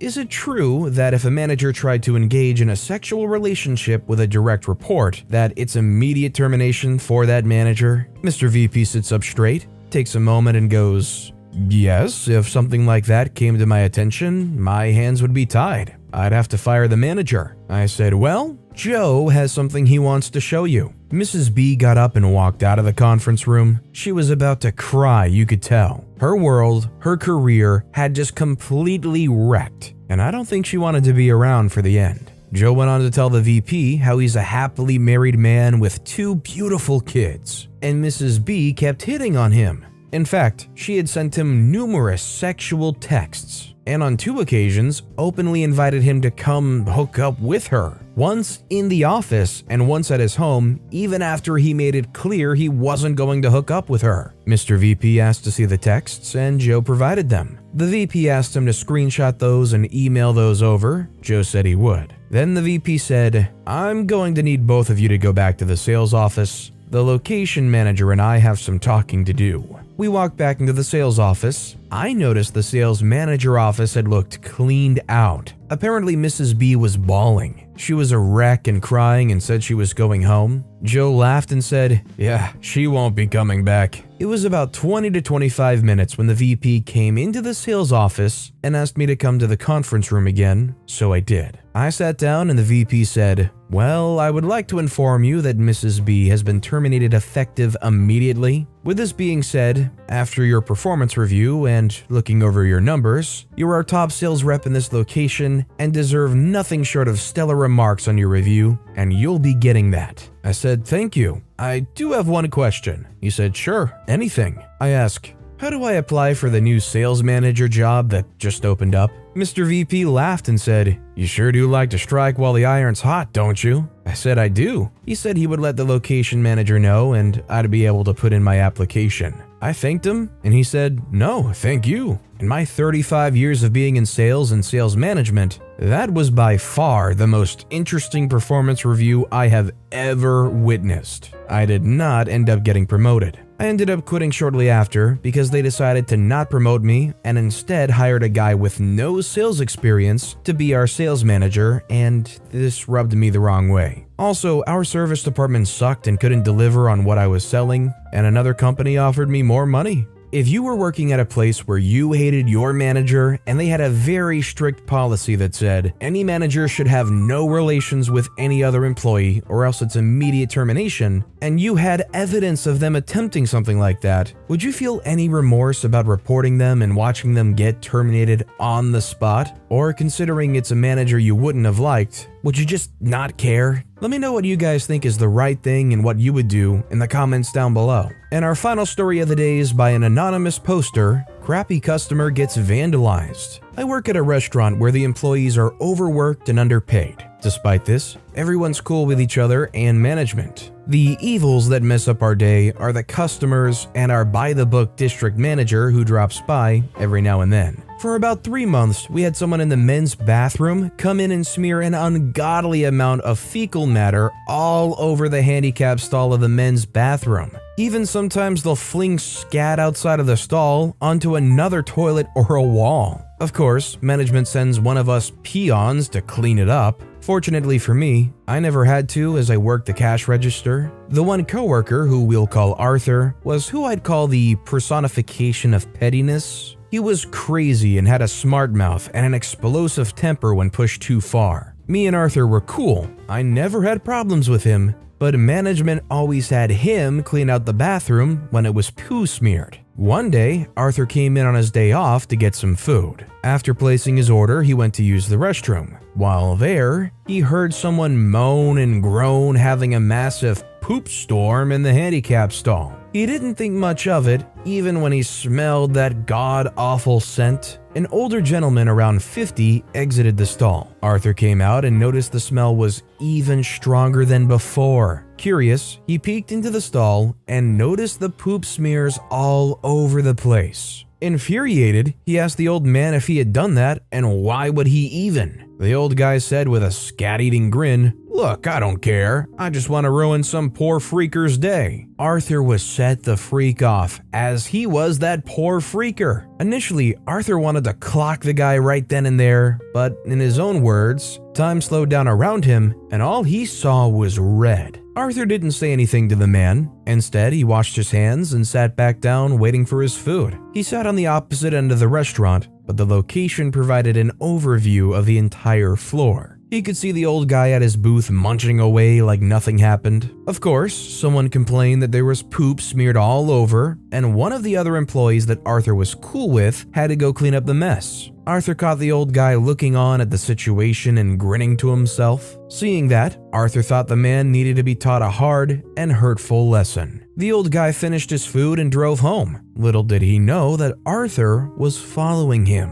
He ends up following the old guy to his home and stakes it out for an hour. Arthur does this for a couple of weeks, following him home, learning about this guy as quick as possible. Even on days off, he drove over to where he lived and followed him to both the restaurant and to his, old guy's, company. Arthur had gotten a rough idea of this guy's work and sleep schedule, so it was time to enact his revenge. Going by the information he acquired about the guy's activities and the neighborhood he lived in, Arthur figured out that this guy lived well enough to survive, but had no means of backup if something were to happen. Arthur had a three-part plan for him. First act, in the dead of the night, Arthur went to the old guy's house. He slashed one of the tires. The old guy drove a Jeep, so Arthur opened the spare tire compartment and poked a small hole in it. The old guy woke up the following morning to find his tire flat. According to Arthur, the old man was on the phone freaking out because he was going to be running late for work and really didn't have the money to get a new tire. Not only that, to Arthur's surprise, the old guy didn't know how to change a tire. The old guy spent nearly 2 hours in the hot Texas morning heat on the phone with someone on how to put the spare tire on.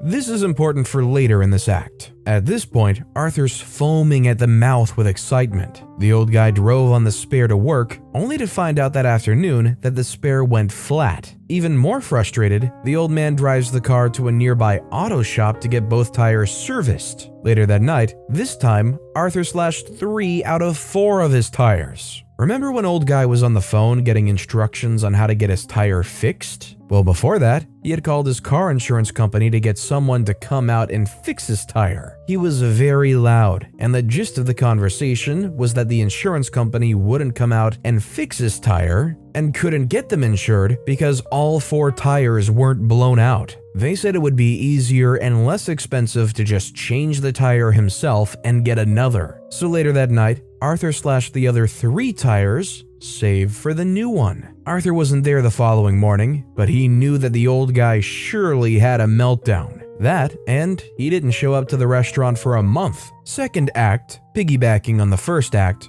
Arthur would regularly check on old guy's car. When all the tires were replaced, Arthur went to the old guy's house late at night and poured 1.5 gallons of sugar and bleach into the gas tank. His car had one of those manual gas covers instead of the modern button inside the car, so no one was none the wiser. In the morning, during Arthur's stakeouts, the old man started his car up and left for work, only to get halfway there before the car stopped working. So, old guy had to get his car towed to his house. The final act, Arthur got the old guy's name from the phone conversation and searched him on Facebook. He downloaded a couple of good pictures of him and created a few flyers. Due to the old guy's car being unusable, he wasn't able to come into the restaurant to do his usual crap, pun intended. Arthur printed the flyers out and posted them all over the restaurant. The flyers had a picture of the guy, his name, and described what he did in the bathrooms for the past few months. A few days later, the old guy comes in with a friend. The friend goes ahead and orders while the old guy runs to the bathroom. One of the coworkers spotted him and notifies everyone there, including the friend. Old guy starts to do his thing in the stall until he sees the flyer with his face on it. He storms out of the bathroom, flyer in hand, angrily demanding for the person responsible to step up to him. Arthur steps up in his uniform and claims responsibility. The old guy begins threatening to sue for slander and emotional damages and other offenses, to which Arthur simply says with an equally scat-eating grin,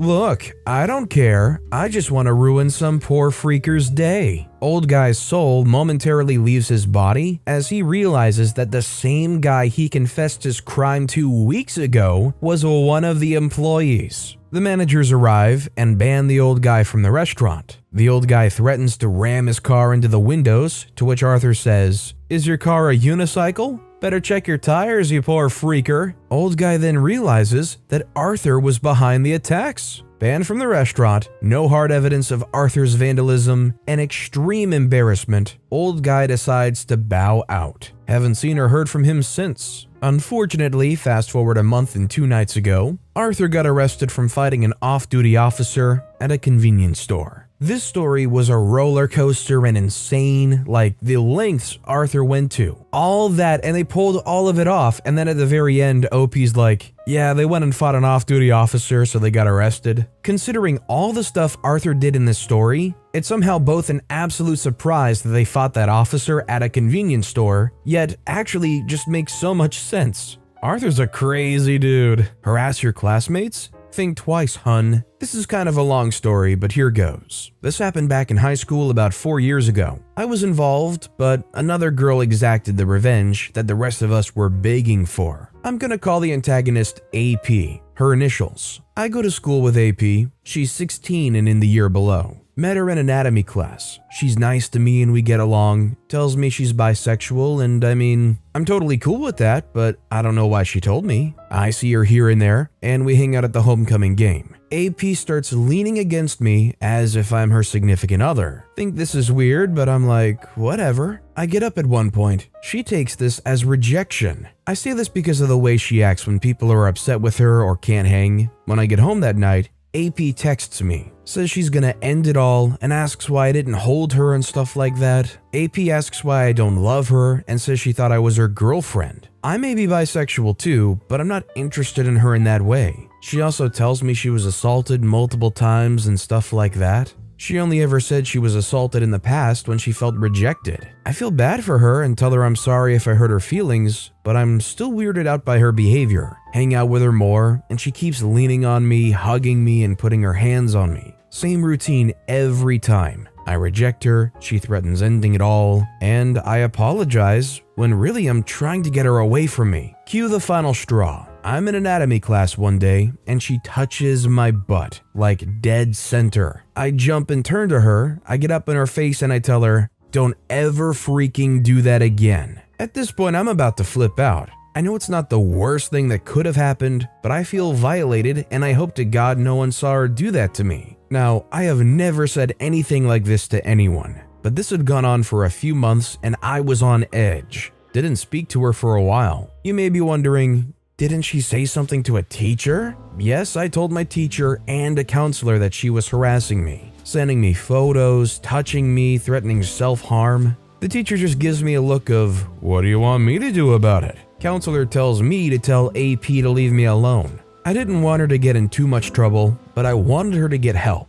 I was fuming at this point and I went home. Tell my mom what happened, and she was livid. Tells me to stay away from her, and I'm thinking, you don't have to tell me twice. Move on to the next block. In the second block of my senior year, I'm in stagecraft class. We're in the middle of working on our set for Little Shop of Horrors. Everything's going well and our set looks insane. We even get the Audrey 2 prop from Broadway. One day, teacher announces that we have a new student. I'm hoping that we'll get along nicely. Who is it? AP. She walks in and sits at the same table as me. She hangs out with my friend, who I'll call Evie. Evie's being nice to her, and I don't say a word to AP. I don't even look up. Later, we go to work on the set, and I go to my teacher. I ask her if she won't make me do jobs with AP, as I've had issues with her in the past. Teacher is super nice and understanding and says she won't. I thank her and move on. Work with Evie, and Evie tells me that AP is being weird. I tell her I figured and ask her why. Evie tells me that AP was talking about her period in detail out of nowhere and tells Evie that she was assaulted by a classmate in another class. Now, I'm not usually one of these people,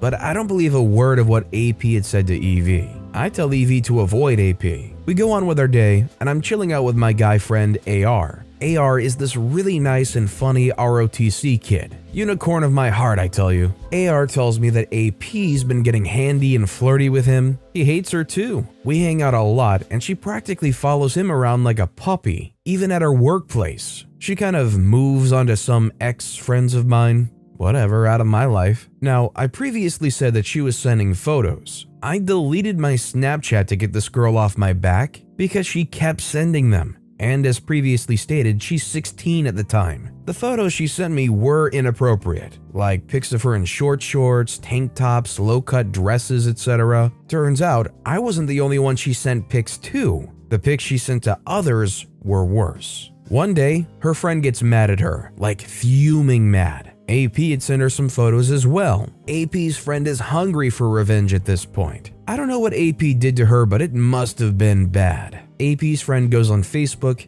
gets on AP's page, and posts the pics. I mean hundreds of them.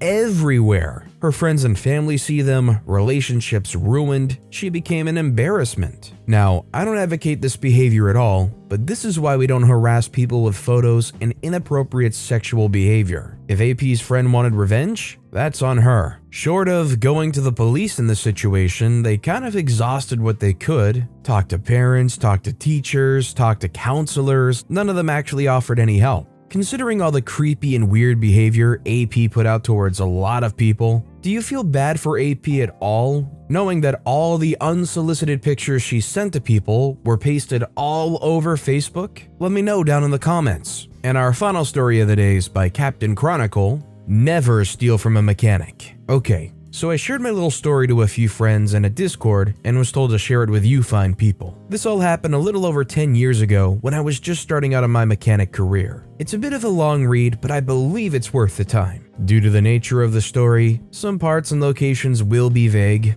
Looking back now, I probably went a little too far at first, but apparently fate had other plans in the end. So to start off a little backstory, I grew up on a farm in the East Coast. Lots of hard work with no pay, and being from a less fortunate family, we never had much. Growing up this way helped me appreciate what little I had though. Once I was 16, I bought a car with a blown motor and rebuilt it while in auto class. I loved that car. While working for an auto parts store, my mother decided to move down south. Parents were divorced long ago, and since my stepmother was a total witch, druggie, ruined my father's business, that kind of witch, I decided to leave everything behind and move in with my mother a few states away a few months after turning 18. I barely had enough to get there. Once there, I helped pay the bills with my auto parts store job. For Christmas that year, Mom couldn't get me anything, we were barely getting by. So I scraped up enough to get myself a stereo for my car. A cheap one, but nice to 19-year-old me. And her, a gold-plated cross necklace she hung on her rearview mirror. She cried when I gave it to her, and still tears up when I talk about it. We lived in a trailer park surrounded by trees covered in Spanish moss, hidden from the main road and a few miles away from the nearest town. We knew our neighbors well, as there was only around 8 other trailers on the slot. Nice people, apart from the one that was next to us. I'll call him Chad. Chad was in the military and worked on a nearby base. He was also an MP. As such, he never cared when him or his buddies were being too loud at night, left trash everywhere and refused to clean it up, and generally was just a jerk to everyone. He even cussed out a 90-year-old lady for asking him to clean up the beer bottles him and his friends threw into her rose garden. The whole neighborhood hated Chad and his jerk friends. One spring, I blew a head gasket in my car, so I was in my little driveway parked next to my mom's car. Her boyfriend's truck was parked in front of the trailer, out of the way. Anyway, late one night as I was working on my car, Chad's buddies were making their drinking rounds, walking all over the park, throwing bottles everywhere, peeing on cars, being jerks. They saw me working on my car and came right over to make fun of me for being poor, not having a better car, still living with my mom at 19, everything. I tried to just ignore them since I was not a confrontational person.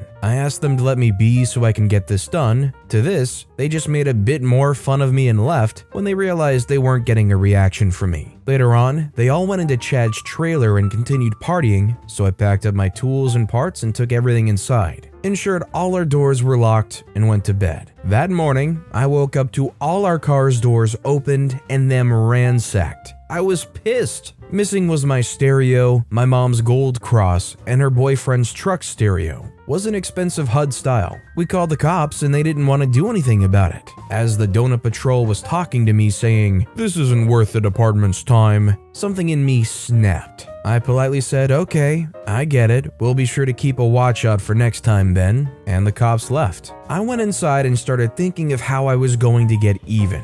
No one will make my mom cry. So I went to Chad's door and asked him where our stuff was. He was hungover and I woke him up at 7 a.m. He was not happy, but let it slip that he doesn't know where his friends took it to. So I had him. I told him he has 24 hours and nothing will be done. He laughed it off and slammed the door in my face. It was on.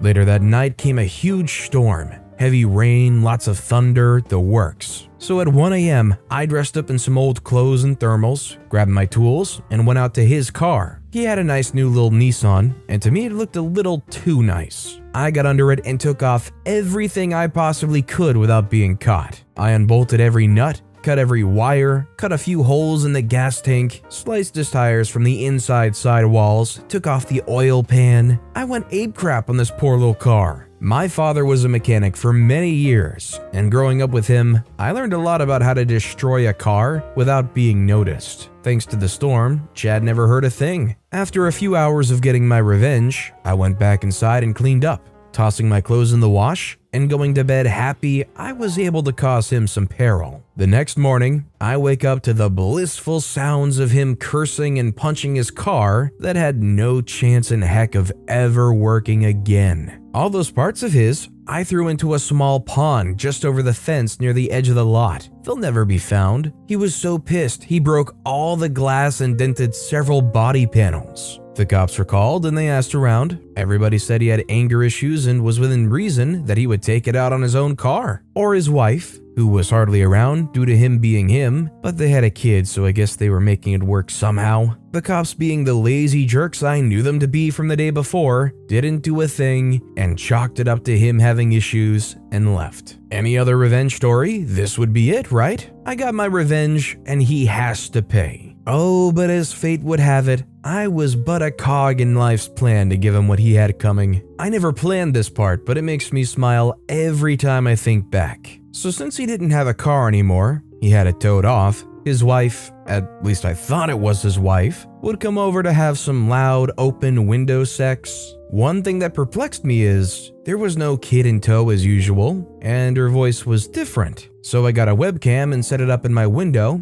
a perfect spot to see who was coming in and out and hear all the juicy bits of their lovemaking. Thing is, there were several different girls coming over when I was gone to work. Since old Chad didn't have a car now, he had to have his affairs do house calls apparently. After a little over a month, I compiled every girl, every raunchy sex section, and every front porch kiss goodbye into a folder and caught his wife bringing their son by when he was out one evening. I asked her to come in and I showed her the clips. She was livid. She was so pissed she called her dad and ordered a U-Haul. I helped her gather anything she said was hers, including a 55-inch TV. It was 2009, those were still very nice. The fridge, and even the washer and dryer. She gave me $100 for my time, hugged me, and thanked me over and over for letting her know just how much of a jerk he really is. That's when I told her he did me wrong too, and explained what had happened to me and my family. She was slack-jawed and called her dad again. She told me this wasn't over, and she felt so bad for us having to deal with them. An hour later, she came back with her dad, and he gave me another $200 and said he was very appreciative that someone did the right thing. He shook my hand, thanked me again, and I never saw him after. The most amazing thing was when Chad came home after drinking and realizing all the stuff was gone. He destroyed the trailer, kicked out the walls, windows, ripped off the door, everything. Cops were called again by the old lady neighbor, and he was put in cuffs and taken away. He was never heard from again, but I was told from the nice landlord who owned the whole lot, he was on the tab for all the damages and for rent and took him to court. They had to wait because apparently he made a fuss at the station and hit a cop. I don't know what happened after since we moved. So his life is probably still ruined and I couldn't care less. I bought mom another cross, me another stereo, and mom's boyfriend one too that wasn't as good as his old one but was still nice. I told him the full story over a bottle of tequila with his friends and had the best night I still don't remember much of. Take care of your mechanic, friends. Well, now I know. If I live in an area where the cops don't really care and I have a mechanic nearby that can take apart my car, better not go and double-cross them or be a jerk. Isn't it just sad, though, that both sides turning to the police because things were stolen and damaged and taken apart, and the cops look at it and go, yeah, we don't have the resources for that. Just try keeping an eye on it next time. Thanks, guys. I really appreciate it. That makes me feel so much better and helps with my problem. They kicked my friend's mom out, so we trashed their store and got it shut down. Okay, I realize this may sound terrible, but you have to read through the whole story. This happened about 15 years ago when I was living overseas. Now I'm in the US. Let's just say I used to live in a developing country back at the time. Me and my friend, let's call him Han, were driving around the city one night when he got a phone call from his older brother, let's call him Barry. The phone call, from what I was able to comprehend, was pretty intense. After Han hung up, he was pretty frustrated. He told me to drive over to the supermarket near his parents' house. I did. I asked Han what was wrong. He said it looks like Barry has gotten into a fight and that he needs our help. I told him let's go see what's going on. On our way to the supermarket, Han called a couple of our friends and told them to meet us there for extra support. I know how this may sound. It sounds like we're a bunch of gangbangers looking to go start some stuff. So before y'all start jumping into conclusions, let me give you some background. The community I used to live in is heavily tribal. It's not about ganging up, but more like standing up and being there for a friend in need. That's the common mindset, and that's their way of life. It's pretty backwards at this day and age, and it's worth pointing out that I'm completely against that mindset now, especially that I'm living in the US. But anyway, we eventually arrived at that supermarket. It was in a very busy and vibrant area with lots of traffic. We parked our cars at the front door and stood out on the street waiting for Barry until he showed up. He was enraged, but yet calm and on point. We asked him what was going on, so he went on explaining. Apparently, Barry and Han's mom went into the supermarket to buy some chicken. She did manage to buy some chicken in a sealed container. She needed it to cook for the day. But when she got home and opened the container, the chicken smelled absolutely rotten and disgusting. Understandably, she decided to go back to the store and return that chicken, notify the store management and get another chicken that isn't salmonella in a box, since she shops there quite often. I know my friend's mom. She's not a Karen in any way, and she's the super sweet lady in her 60s who's very friendly with everyone she meets. When she went into the store, found the store manager, told him about the rotten chicken and asked him politely to give her a different one, she was even discreet about it and didn't want other customers to hear. The manager was super rude and refused to acknowledge that there's anything wrong with the chicken outright, refused to exchange the chicken, and wouldn't even smell or look at it. He called her a liar and told her to get the heck out of his store. Han, having learned that his mom was insulted that way, was pretty furious. Barry told us that he was going inside to talk to that manager and give him a piece of his mind,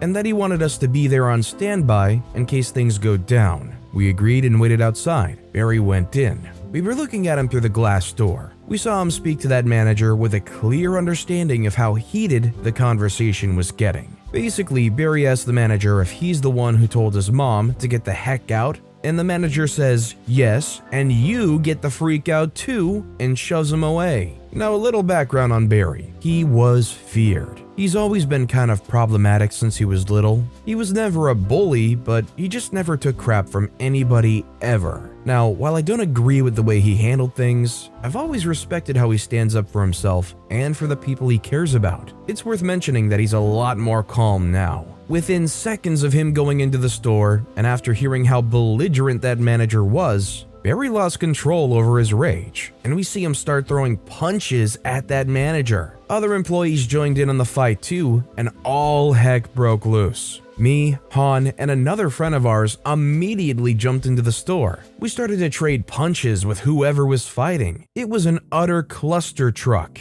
All I remember was that I punched the manager a few times, and then I was on the ground. I didn't get punched or anything, and still have no idea how I ended up on the ground. Luckily, no one got really injured from either side, but we had a clear advantage over them. The aftermath was horrific. Glass was broken, shelves were knocked down, and product stands were destroyed. I still remember M&Ms scattered all over the floor. It was a hot mess. At that time, we knew we were absolutely screwed. We pretty much vandalized a whole darn store and physically assaulted its staff. Eventually, we left and stood in front of the store and started cussing them out. They stayed inside the store because they knew that the law would be on their side while they're on their property. So, about the laws in that country, they make absolutely no freaking sense whatsoever. A good example of its ridiculous laws is if you get physically assaulted by someone and you decide you want to press charges and you do just that, you'll need to go get a doctor's note stating your injury and then head to a police station and press charges. The person who assaulted you gets a phone call from the police telling them to come to the police station. That person can also press charges the same way, even if they're not at all injured. If both parties have pressed charges, both parties will go to jail awaiting trial unless bailed out. It's also worth mentioning that obtaining a forged doctor's note in that country is easier than buying a tub of sour cream. Fact. That said, we knew we better hurry up and press charges. We got to the police station before the supermarket staff and filed a complaint against them. They eventually arrived like 15 minutes later to do the same thing. It was the jerk manager and another guy that was in the fight too. At the police station, it was a shock to me how nicely we were being treated by officers and how crappy they treated the supermarket staff. Like, what the freak is going on? Shouldn't we be in handcuffs right now? What I didn't know was this. While we were standing out the door cussing those guys out after the fight, Barry disappeared. He did meet us at the police station, but we didn't know what he was doing after the fight was over. Well, it turns out that while Barry was exiting the store after the fight, he started yelling, "My name is Barry so-and-so, and I'm not done freaking you up." Apparently, a passing by police patrol heard Barry yell at the top of his lungs and stopped to see what was going on. Out of sheer coincidence, one of the patrolling officers turned out to be a distant cousin of Barry. It's a small country, and he recognized his name while he was shouting it. He took Barry aside for a word and started asking him what was going on. Barry explained the entire story of how they insulted his mom after selling her bad chicken and refusing to admit any wrongdoing. The officer also turned out to be an on-duty health and safety inspector. He then took it personal and assured Barry that he'll take care of it. Anyway, back to the police station. Now that both parties have pressed charges, the police were clearly favoring us. They threw the supermarket staff in a cell while we were sitting on the couch sipping coffee. Barry was still cussing the manager out. Eventually, we reached an agreement to drop all charges and we all went our way. Now, the real revenge, after the store was picked up and everything went back to normal, kinda, Barry's officer cousin went to the supermarket on an inspection the next day. Do you see where this is going? Yep. He found tons and tons of badly stored meat of all kinds that was completely inedible and could potentially be life-threatening. He also found spoiled dairy and a buttload of expired items. Apparently, the owner orders the staff to unplug the fridges and freezers at night to save on electricity. The owner was knowingly selling rotting meat to save a few bucks. The store was immediately shut down pending investigation. The health ministry got involved and fined the supermarket, and the fine was just so huge that the store stayed shut down and never opened again because the owners weren't able to financially recover. Considering the end result, finding out that all that food was expired, they turned off the fridges and freezers at night, do you think getting in that fight and all the precursors to that health inspection made the entire thing worth it to save people? Let me know what you guys think in the comments down below. And our final story of the day is by Gustavo the Recliner. Was told this belonged here. Witch tries to destroy my orchard, I destroy her life. Well, let's start a few years in the past. My great-grandparents planted an orchard. It's now at least 120 years old.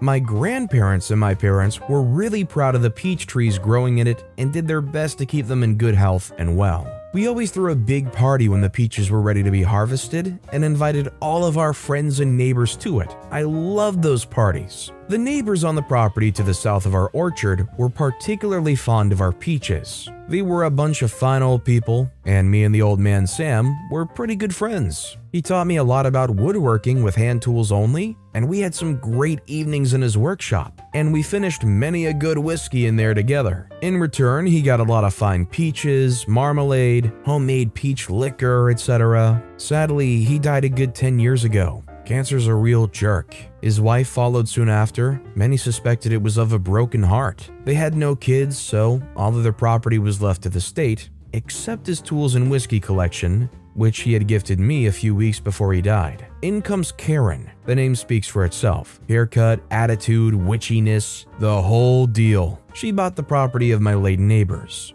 We hadn't had the kind of money to buy it at that time, as we'd met some dire straits the years before, and all of our savings were gone. The first thing she did before she actually moved in was to go around and make demands of the neighbors on the surrounding properties. When it was finally our turn to listen to her gibberish, she told us that we needed to remove half of the trees, as the leaves were blowing on our property. We told her in a polite way that we won't comply to her demands, as the orchard is a vital part of our family heritage, tradition, and life, and has been there for at least 120 years. She was pretty pissed, but did nothing for the time being. There's some things you need to know before I continue with this story. The workshop I mentioned before was situated right at the border to our property. It was a small, timber-framed building, at least 160 to 180 years old. The regulations in my state are pretty strict concerning old structures. Every structure over 100 years is protected, and you need a special permission to tear it down. Failing to get this permission can lead to a hefty fine. To get the permission to build a new building, it has to be up to code, and you have to ask your surrounding neighbors, and if they agree, you're good to go. Except there's one specialty in my county. You have to keep a certain distance to the border of the property to allow emergency services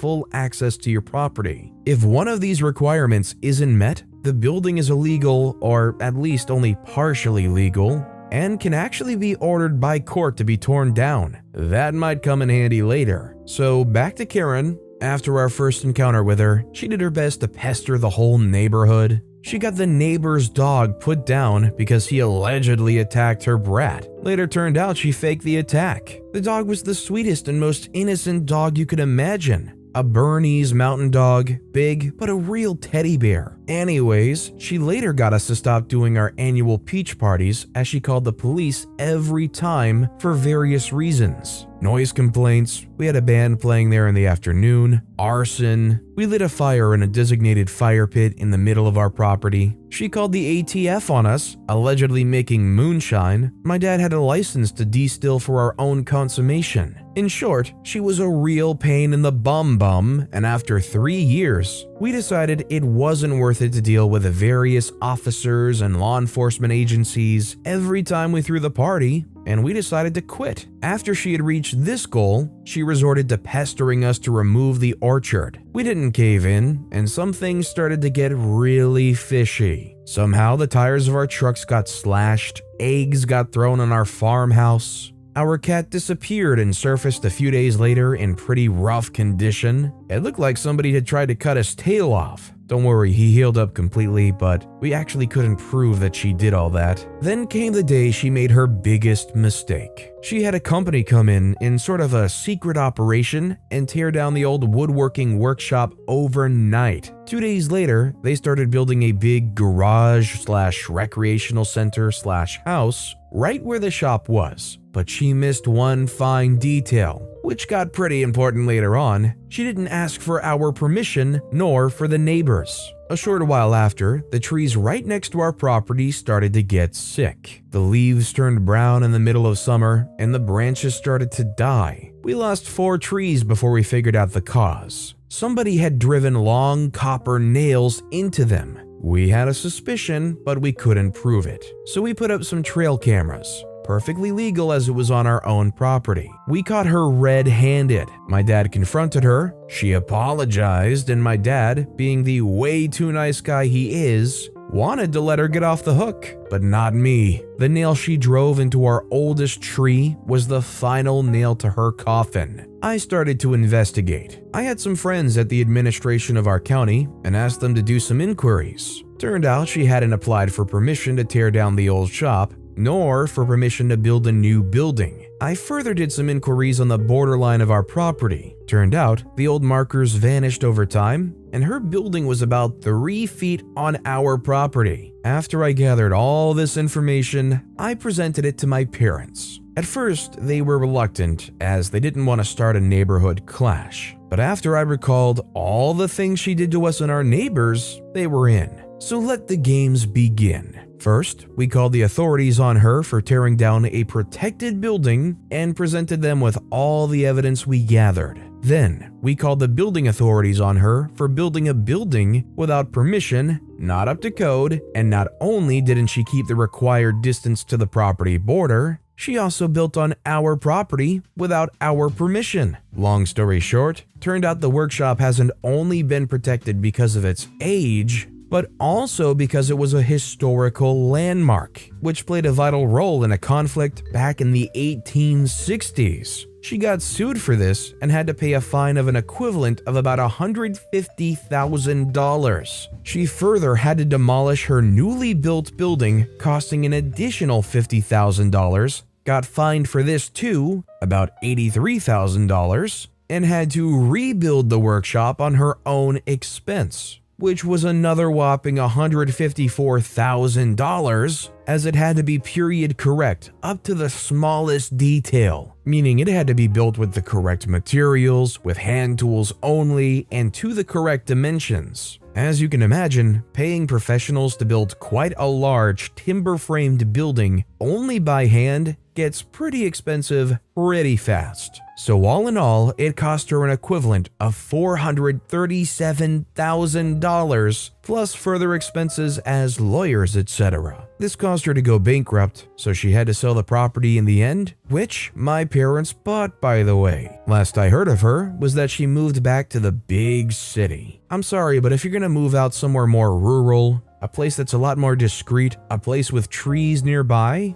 you should kind of expect that leaves are going to be blowing into your yard. This was one of those mega witch neighbors that nobody wants to live near. If you live next to them and they can have a say or try to stop you from doing anything, they're gonna try to do so. Unless you're silent, your leaves don't blow into their yard, and you just let them do whatever they want, they're gonna try to make your life as miserable as possible. And just because of the dog thing, I hope this lady, wherever she moved, struggled and couldn't find a home. Grandma gets revenge on neighborhood teenage creep. This is my grandma's story that she loves to tell at family gatherings, and it's always a good laugh. This happened when she was also a teenager, takes place in the 1970s. My grandma used to live in this neighborhood that had a community pool. Her and all the other kids in the neighborhood visited the pool on a daily basis during the summer. There was one boy, I'll call him Creep, who was notorious for his swimming speed and removing girls' bikini tops. Basically, Creep would sneak up on a girl underwater, untie the bikini top, causing the girl to be exposed and swim away before anyone could really catch him, my grandma included. Of course, the lifeguard on duty was notified, and the lifeguard directly spoke to Creep's parents multiple times. But they never did anything about Creep and always brushed it off. I'm assuming the lifeguard couldn't stop Creep from showing up to the pool or something like that, since it was a repeated offense. Since nothing was done about Creep, my grandma decided to take her revenge into her own hands. My grandma's nails were, and still are, very strong and healthy. One night, she sat in her bedroom and carefully filed all of her nails to a sharp point. The next day, everyone was at the pool as usual. My grandma was in the water and strolling around. She purposely held her hands above the water so her nails remained hard and dry, and waited. Sure enough, Creep saw a back turn to him and thought this was another target for his creepy prank. He swam up to her underwater, unknowing that my grandmother was watching him from the corner of her eye. And when her bikini top fell down, she lunged after Creep while he was just about to swim away and raked all of her claws down Creep's wet and soft back. Creep screamed as blood began spreading in the water around them. He scrambled to the pool edge and was frantically trying to get out of the water, and according to my grandma, she said it looked like he was attacked by a wild cat,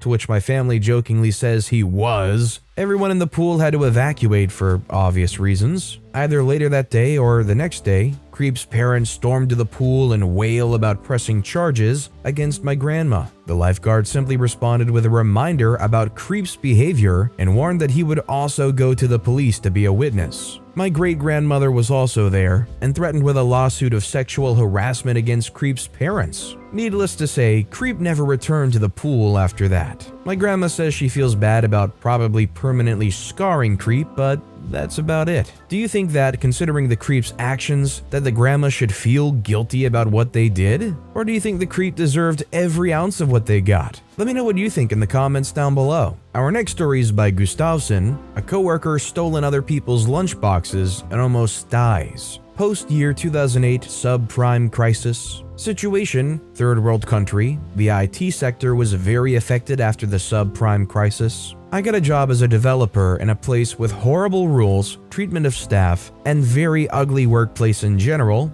And on top of that, allowed smoking inside the offices without ventilation. But I had to pay the bills. The pay was so bad that it was normal for many people to do small thefts, like papers, pens, notebooks, etc. But one thing they warned me when I came in was that I should never leave anything to eat in the fridge because someone else was going to eat it. There were a couple of booby traps with soft drinks with laxatives or similar, but as I found out later, someone left a lunchbox with food, saying that the food was poisoned with rat poison. Someone ate that food, and it turns out that already had rat poison. This woman had almost died from internal bleeding and ended up with serious long-term damages in her digestive system, destroyed kidneys, and compromised liver. How did I find out? When the police came and questioned us all in a brutal way. I was cleared, but it was not pleasant. And they never, as far as I know, found the culprit. A month or two later, I found a better job.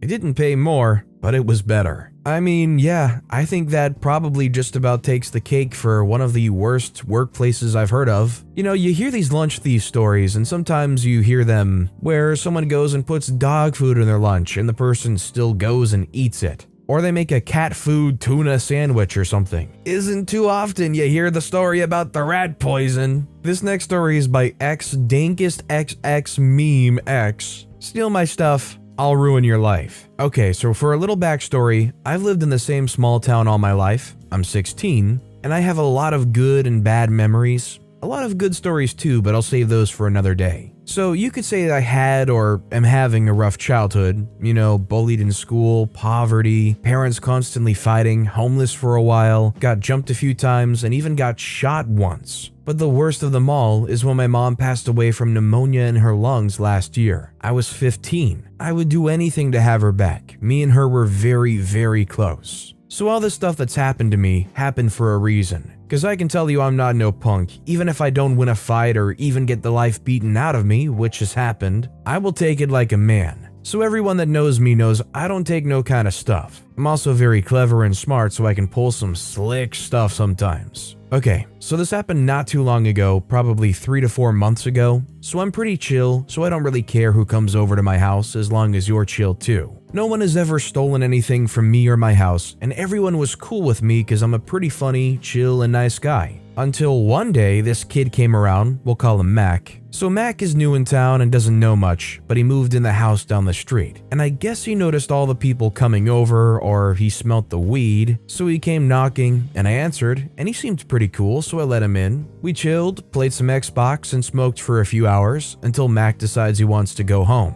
So of course, my high self didn't notice anything went missing until my best friend asked if he could hit my vape. I say sure, go grab it. And sure enough, it was freaking gone. And I knew it was Mac because everyone else in the house I've known since elementary or was family, and I trusted them with my life. I also have really bad OCD, so I know where I put my stuff. But before I start to run down to his house, I check around to see if anything else was missing. Turns out he somehow managed to steal both my vapes, my pack of cigarettes, a lot of my weed, and my phone, which I give him props for because neither did me or my 3 other friends notice it happen. So I practically flew out the front door. I don't even know if I touched the yard. I think I cleared the witch, but all I know is I ran fast to his house. I only knew where he lived because I saw him moving in while I was riding around on my bike. His house was only a block or 2 away, but I felt like I teleported there. I banged on his door like a freaking cop, and of course, there was no answer, so I couldn't really do much. I wasn't gonna call the cops. What am I supposed to tell them? He stole my weed and cigarettes?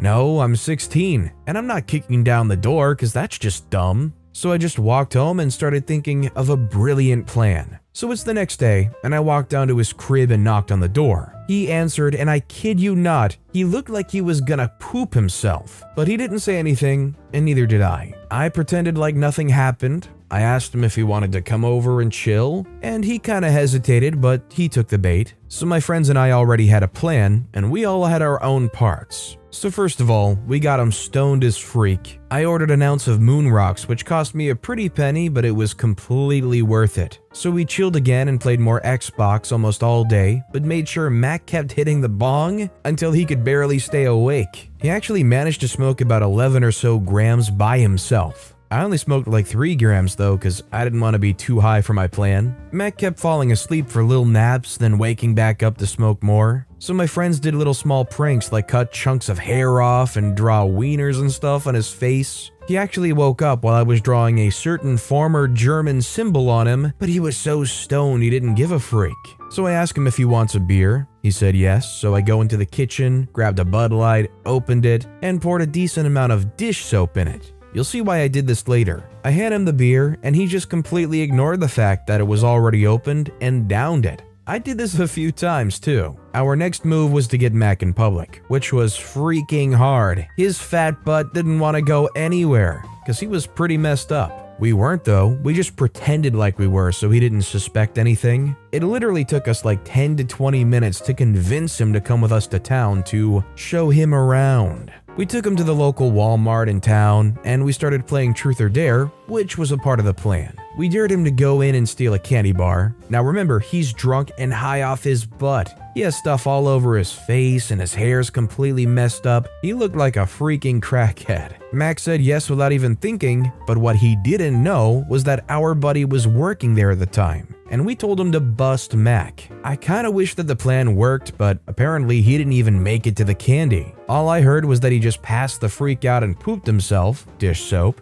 He was arrested for all kinds of stuff. I even heard he pooped on one of the officers. But I really don't know, to be honest. We took the freak off the second he went into Walmart. He tried to stick it to us, but no one believed in Mac. The cops did come over, but we were little angels and didn't know anything. Till this day, I don't know where Mac is. I really don't care. He could still be in jail for all I care. I never got my stuff back, but I really don't care. I actually ended up mowing Mac's parents' yard for some money and bought a new phone and a bad-to-the-bone vape with the money I got from them. Well, if there's anything that I gathered from this story, I learned a new use for dish soap, and to be fair, I assume Mac going into that house and being around them knew kind of what the deal was. Like, they were in there and they were around these people for long enough to know that if you mess with these people, you're probably going to get a pretty harsh revenge, and they messed around and found out. And our final story of the day is by Chocoholic. Don't mess with the F-slur. I'm an athletic gay guy and always have been. I was also born and raised in Texas, so you can imagine some of the goings-on in my younger years when being homosexual was less accepted. This was a little over 10 years ago. Freshman year, I'm on the basketball team. I'm not good, not great, just average. The team also takes up a class period, and some days we have to study instead of practice. One of the kids on the team, M, would constantly give me crap for being gay,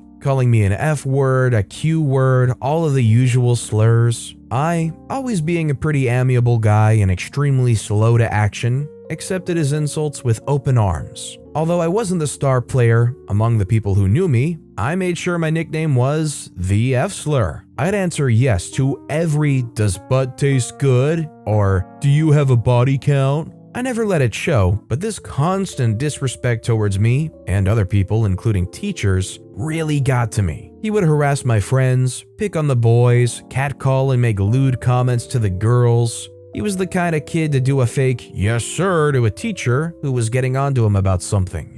That's when a little birdie told me his dad had died 3 years ago and his mom was an alcoholic. Despite the fact that I now had this knowledge, I held on to it until I had my chance. M liked to shove people around, but he never did me because I was pretty popular and matched him physically. Like I said, that didn't stop him from picking on people close to me. I started preparing for the fight I knew would come. Working bags, learning footing, all the good stuff. After 3 months of preparation, I felt ready. He came upon me in the bathroom, talked some smack, I don't remember. There were a few of his buddies.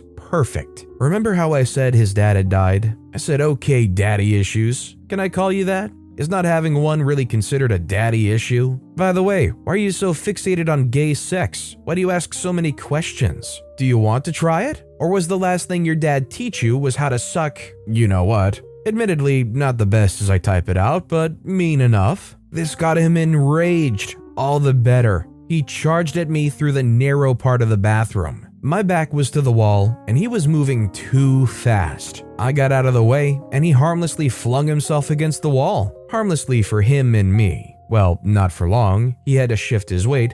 I, to his side, had already done so. It was a one-punch KO to the side of the jaw. This kid had never been in a real fight before. It only took me raising a middle finger at the next 3 friends he had brought with him to make them reconsider their dedication to the mission at hand. Next, I kicked him in the face while he was down 4 times. My shoes were smeared with blood. I kicked him in the balls a fair few times after that, spat into the back of his head, and walked away. I never talked to him again. I never cared how he was doing today. But I'd seen his face, and it certainly wasn't the one he had been born with. Naturally, word of the fight spread around. I got in some big trouble, suspension, but the motto, don't mess with the F slur, spread around real quick. As far as I know, nobody ever did. Yeah, I mean, all these bullies think they're high and mighty until somebody who can actually defend themselves is in that position. I'm gonna go out on a limb and assume that they thought that because OP was gay,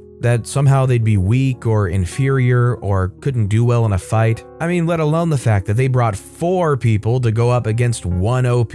Considering everything OP had to go through growing up in Texas, taking all these rude remarks in stride as well as they could, and then dropping that right hook, it must have been just so satisfying to deliver that punch and defend yourself like that. I'm sure that's a lesson that that kid will never forget. And honestly, considering all that happened, I'm surprised OP didn't get more punishment, but I think that just makes it all worth it. Parking spot stealing douchewaffle gets his Lexus set on fire. While not as nuclear as some stories I've read, proportionate to the crime, I'd say this counts. Set the Wayback Machine to the year 2000. I'm living in a crappy apartment over a storefront, so parking was limited. Now, this was the middle of winter, and I didn't have a car at that period in my life, but my girlfriend at the time did. She was coming over in a couple hours, and finding parking on the street is a gamble, so I wanted to dig out a parking spot for her out of the snowbank in the alley behind my building. I didn't own a snow shovel, so using a hammer, old plastic ice cream bucket, and my bare hands, I dug out a chunk about 3 meters by 2 meters by 2 meters to make room for her to park.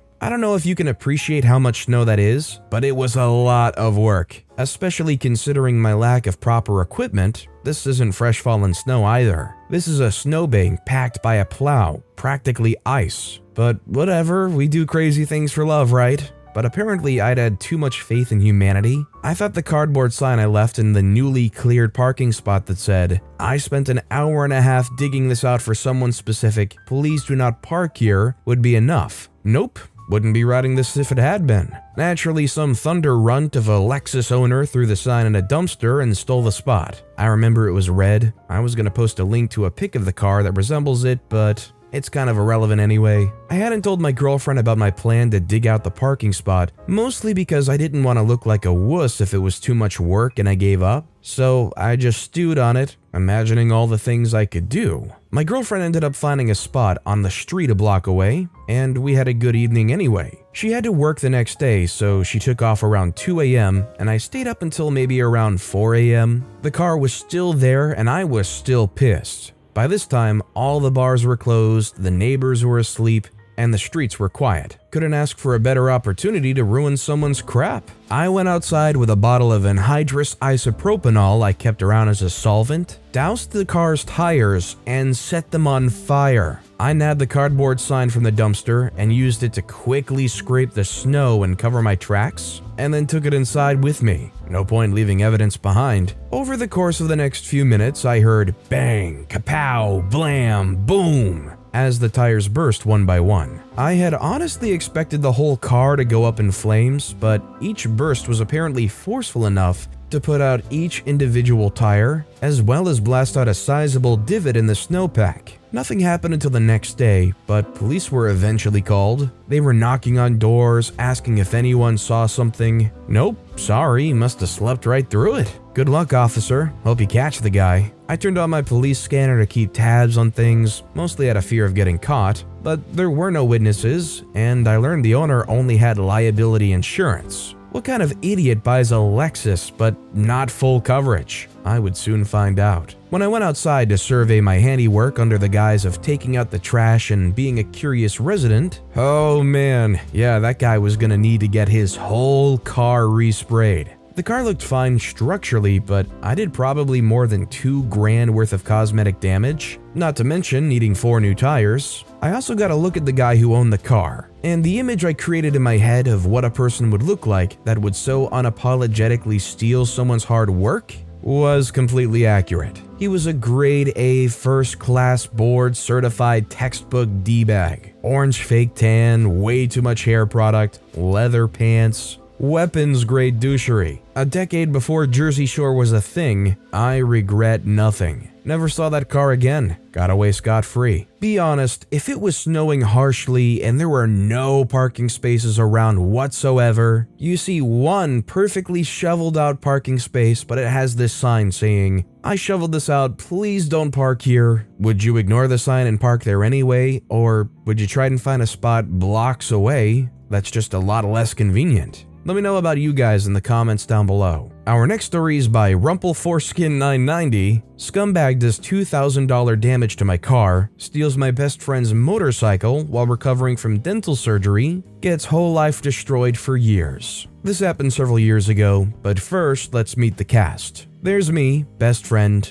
and of course the star of the show, Scumbag. First, a little bit of background. There was this homeless, he wasn't truly homeless, scumbag, who I was sheltering in my house while he looked for a place to stay. I wanted to help him out and help him get back on his feet. He'd been problematic for a while. He was pooing in the trash can, peeing in soda bottles everywhere, and lying to everyone all the time. He wasn't even good at lying. He was one of those pathological liars who can't tell the truth to save their life. And when he got a BB gun, he shot out my neighbor's window. This will become relevant at the end. The list of sketchy stuff Scumbag did could go on for days, but that's not what I'm writing this about, though it certainly does factor into the revenge. Now on to the main event. While one of my buddies needed a ride to the train station and I was too tired to drive, I let him take my car and drive him to the train station. When he came back, my front bumper was on the ground and he duct taped it back on. He claimed he was T-boned at an intersection and injured his leg. He went to the hospital, faked his injury, and came back with crutches so I'd buy it. When I asked the police in the town he said it happened in, whom he said he had filed a report with,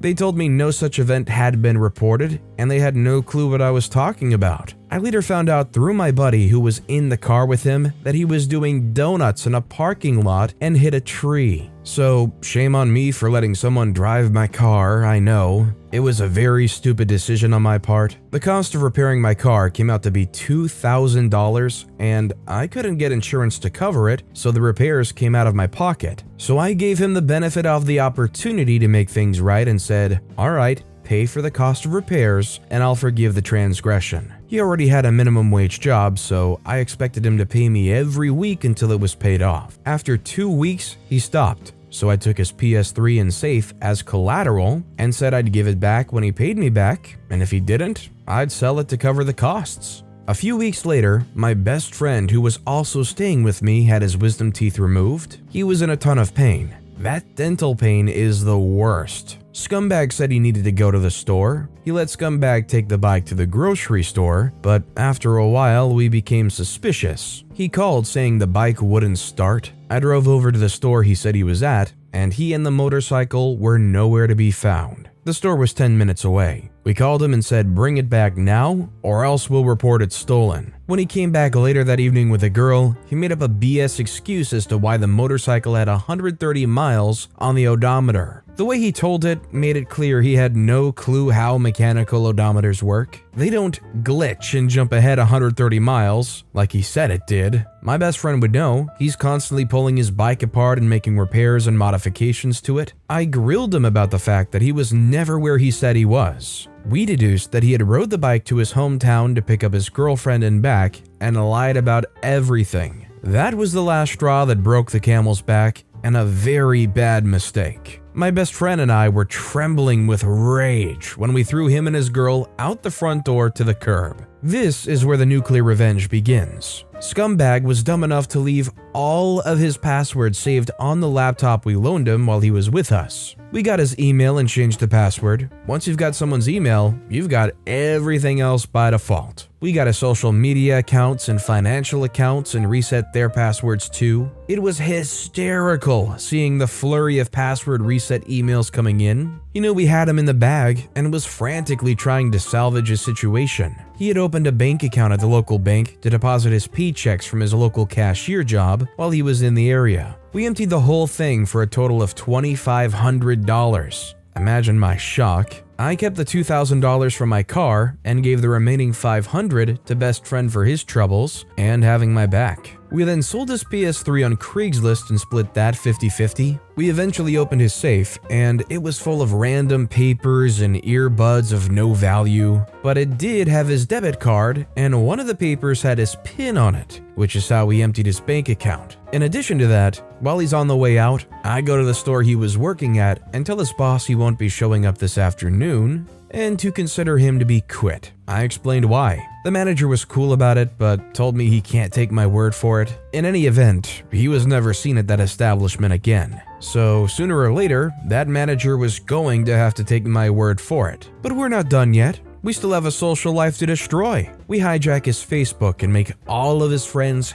hate him. We make posts about crappy stuff he did. We make posts about eating his poop. We make posts exclaiming his love of all manners of debauchery and degeneracy. We start petty fights with his friends list in the DMs. We go under their walls and say snarky, nasty crap. We turned everyone against him. And in the process of destroying his social life, a bunch of girls he abused and who lurked on his page came out of the woodwork praising us for taking him down a peg. It's been years and he still doesn't have a social media presence. A few weeks go by and we get a package in the mail from him. Turns out he wasn't homeless and completely out of options like he said. Big surprise, I know. The package was mailed from his parents' house. It's an empty threat to sue me, overflowing with hilariously made-up lies and pages of screenshots of what we did to his social media. Me and best friend are laughing our butts off reading it. He said he left town because the bills were too much. He never did sue us, and we even taunted his bluff with our new Facebook account. The reason why he thought this would fly is the neighbor threatened to sue us over the window he broke, and we paid for the replacement window. So he thought that the mere threat of a lawsuit would be enough to put an end to the revenge. I still have his lawsuit letter because I like to read it for a good chuckle every now and then. I'm thinking of framing it on my wall as a trophy. Last I heard, he's completely destitute and has zero friends now that everyone knows how much of a terrible person he is. Even his parents got sick of his manipulative behavior. His girlfriend didn't take long to wise up and apologize to us. So what's the real lesson of the story? Protect the ever-loving crap out of your email because that's all anyone needs to gain access to everything else you do and completely ruin you. Also, don't save your passwords on the computers of the people you're screwing over. I mean, I have to agree, you do want to protect your email because that's kind of a central hub if you use that same email for everything. Social medias, bank accounts, credit monitoring, even potentially lower stuff like Amazon, fast food, Play Store, or iCloud. There's a lot of damage that somebody can do with your email. I'm definitely not going to say what OP did here was right because there was a lot done to this guy, but the guy was a lying, stealing jerk, so how sorry could you really feel for him? And our final story of the day is by Drumhead, entitled Lady's Porsche Loses Tires. Okay, so this story took place back when I was in Florida in the early 90s. It does involve an act of vandalism that's connected to revenge. Hopefully it won't be removed and hopefully it'll count as nuclear revenge. Anyway, South Florida was devastated by Hurricane Andrew. My dad was part of a local charity that was set up day after day at a local market seeking donations from shoppers to give to food banks. You have to understand, this storm left many people homeless and without power, in some cases for 6+ months, in Florida heat and humidity. My father was legally disabled from a serious car accident. He was hit by a drunk driver in the early 80s and suffered from relentless hip and back problems. It never killed his heart or kindness to others, hence the charity work. One day, he was about to pull into the disabled space at the local market to go buy a few items to donate to the hurricane charity. Right before he's about to pull in, this lady pulls into the space in this shiny red Porsche. My dad parks behind her and says, "Excuse me, ma'am, I was about to pull in there," and also points to his disabled placard in the window. She says to him,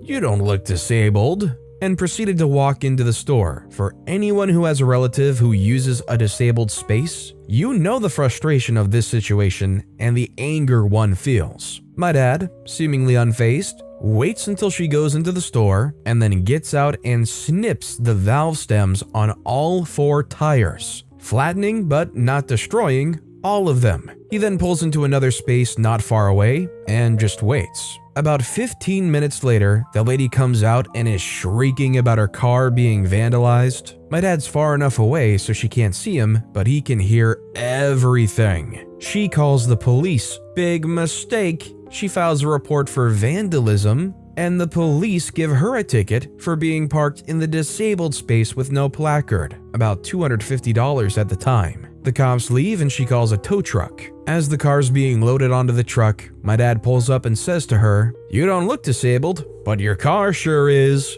and then drives off. My dad could be a nice guy and pure savage when he needed to be. I don't necessarily approve of what OP's dad did here, but I mean, come on. Somebody in a shiny red Porsche parking in the disabled spot, when obviously they don't have any disability. It makes it kind of want to cheer for the outcome here because they're just a total jerk. The least toxic thing you could do would be to hit the like and subscribe buttons down below. To be honest, I have no idea what subcategory to write this story because it has a bit of everything. Entitled parents, entitled people, nuclear revenge, and fair warning, this story stretches out over a period of more than a decade, so it's going to be a long one. So first, some backstory. I came from your average nuclear family. I had a mom and a dad who hated each other and seemed to spend their whole marriage talking about divorce, an older sister whom I didn't get along with, but as time went on, would not only become my best friend, but also kind of my hero, and me, the youngest, 14 years old when this all started.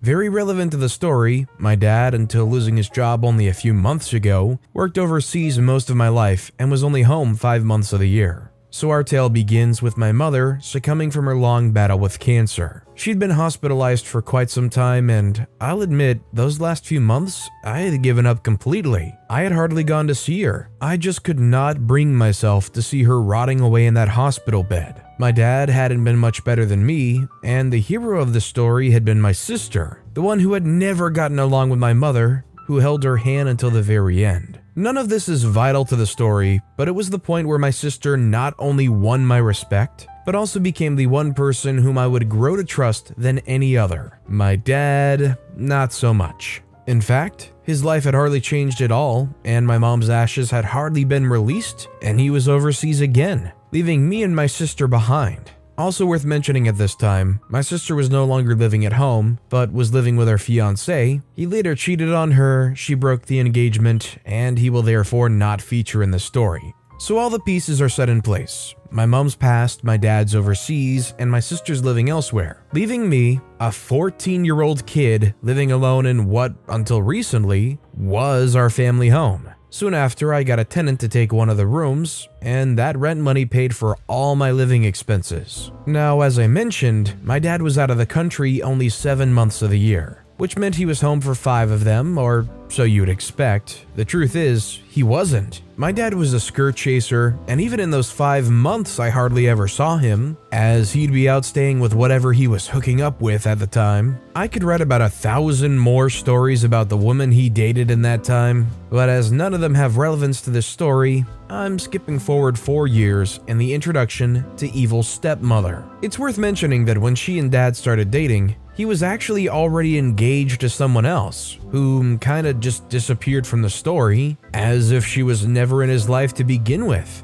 Evil stepmother was the wife of a deceased politician. I've never been able to figure out how much exactly he left her, but my estimate is somewhere between 15 and 20 million. Although neither my sister and I had any interest in money, her financial status was something of a relief, as my dad was pretty well off himself, so at the very least, we knew she wasn't a gold digger. So actually, when I first met her, she was lovely, polite, a good sense of humor, overall just a nice person to be around. And I was truly happy that my dad had finally found somebody who could make him happy. Skip forward another year, my sister was now engaged to a new guy and was starting to plan her wedding. My sister, being the angel that she is, even with a multi-millionaire father, never asked him to contribute a single penny to the wedding. What did she ask him? For him and evil stepmother to attend. He was her dad after all. Please note, even though I'm calling her evil stepmother, she wasn't officially our stepmother yet at this point. She had given the date to evil stepmother, who had kinda brushed it off and said they would try to attend, but they couldn't make any promises because it might interfere with their holiday plans. My sister was understandably distraught,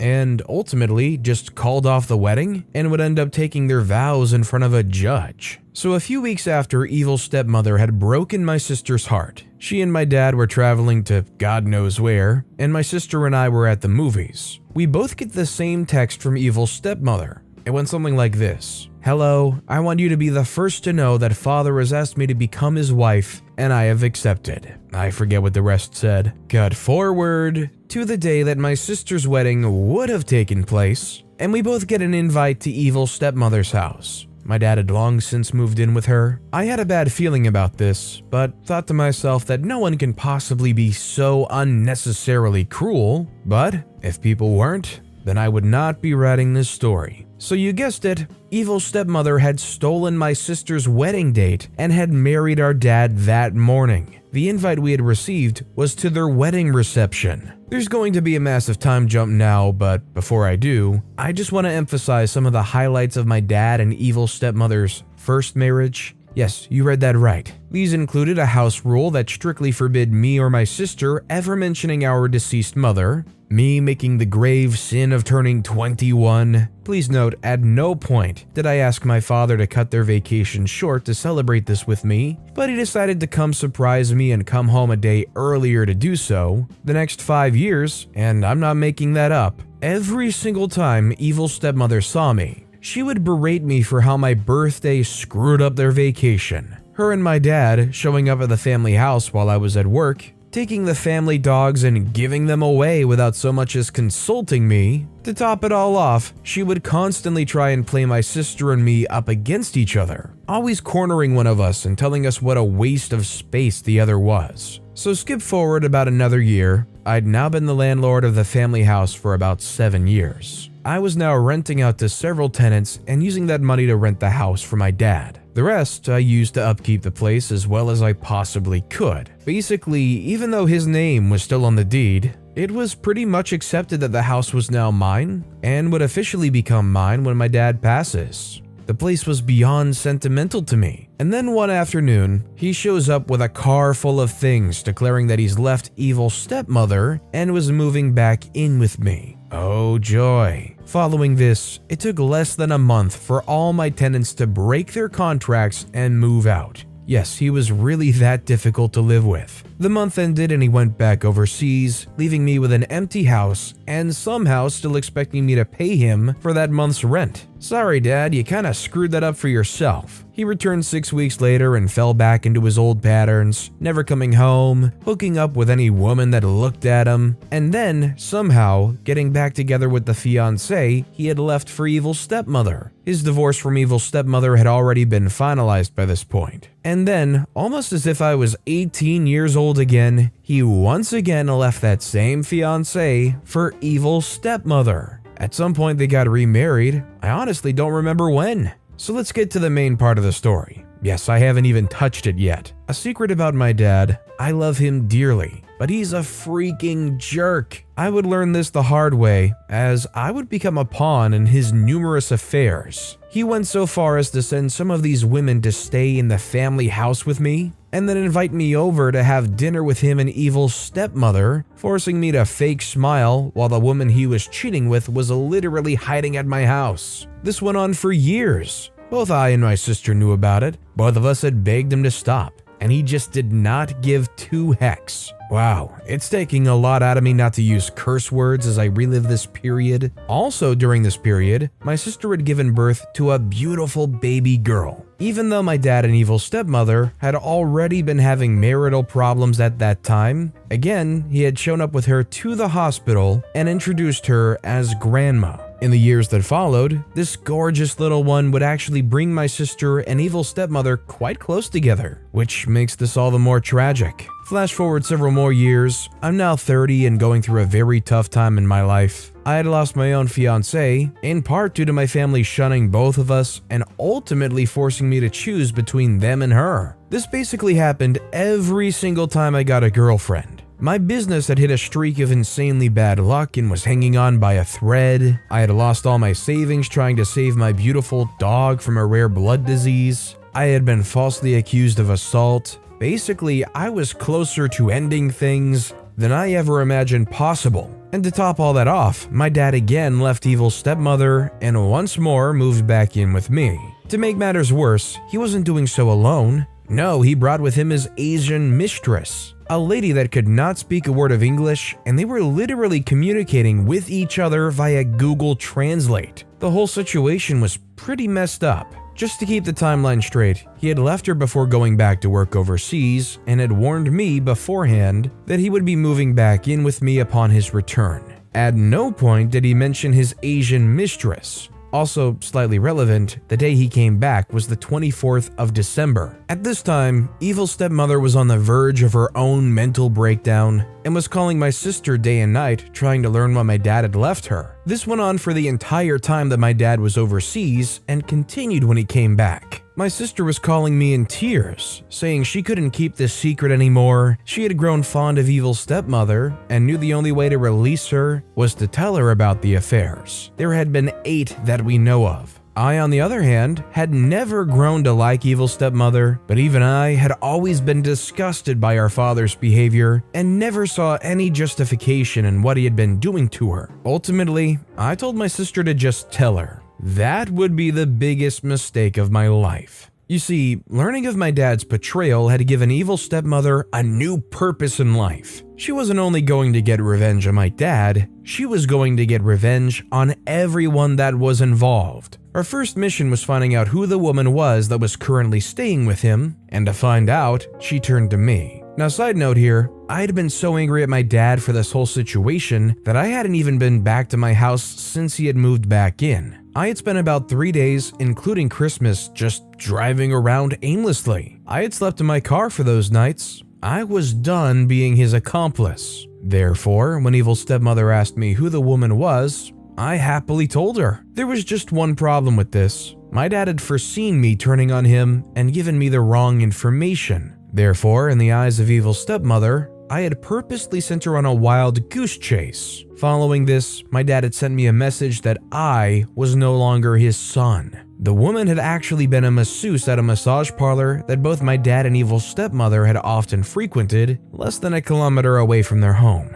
To this day, I don't know how evil stepmother found this out, but she showed up at the massage parlor and started screaming and threatening to sue. She also started following my dad's mistress around. What happened next, she refuses to admit was her doing, but a few days later, someone sent naked photos of my dad's mistress to her boss, and she was subsequently fired. My dad, in the meantime, had grown bored with her as well, and had started to rebuild his marriage with evil stepmother. This was unbeknownst to both me and my sister, and made even less sense when their second divorce finalized. My dad's mistress around this time also completely vanished off the face of the earth. Did I mention that evil stepmother liked to brag about the mob connections she had left from her deceased husband's time in politics, and had openly told us how they could make people just completely disappear? Cut forward a few months later, I hadn't seen my dad in months, and still had no idea that he and evil stepmother had gotten back together. I found this out when his Facebook relationship status changed to married to evil stepmother,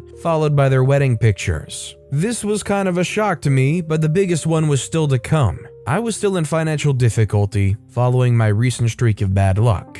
And then I got a text. I forget what the exact wording was, but it basically came down to the fact that evil stepmother had no longer felt comfortable living in their old place, knowing that he'd met his mistress so close to there. So he was taking back the family home, and I was going to have to evict all my tenants and move out myself. At that point, I'd been living in that house for 19 years, and had been the acting landlord for 16 of those. To add fuel to the fire, I also learned that evil stepmother was having the old house demolished and building a new place on top of it. I was shattered. That place had meant more to me than anything else in this world, and she was coming in with bulldozers to destroy it. To make up for my sudden eviction, they had, however, taken the liberty of already finding me a new place to live that they knew would be in my budget. They took me there a few days later. This place was terrifying. It was the kind of place where you'd get shot in the face if you left your home after dark.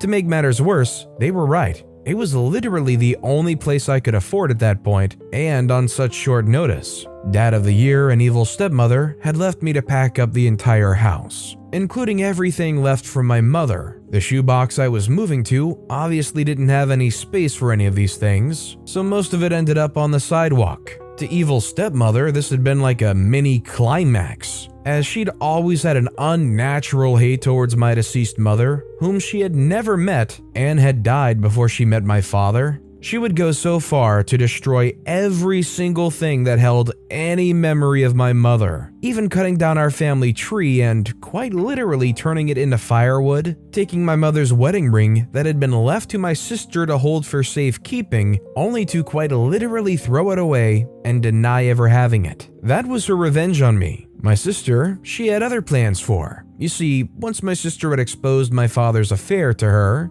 she had wasted no time in revealing to him that my sister had sold him out. My dad, being the self-entitled person that he is, still was unable to see that he had been in the wrong here, and basically had not spoken to my sister since. He had not only stopped speaking to her, but had also stopped talking to his granddaughter. Both him and evil stepmother had been quite active in her life for the first few years, and now both had written her off completely. As I write this, 2 years after my sister had exposed my dad, he's not spoken to her or even asked about his granddaughter once. I confronted him about this on several occasions, but he just kinda shrugged me off and told me that I've not once taken into account how hard these last 2 years have been on him. It also later turned out that evil stepmother was monitoring his phone, and I'm pretty sure she had been deleting any messages that my sister had tried sending to him. About this all being hard on him, he was right. You see, even though my dad may have brought this all upon himself, I do feel truly sorry for him.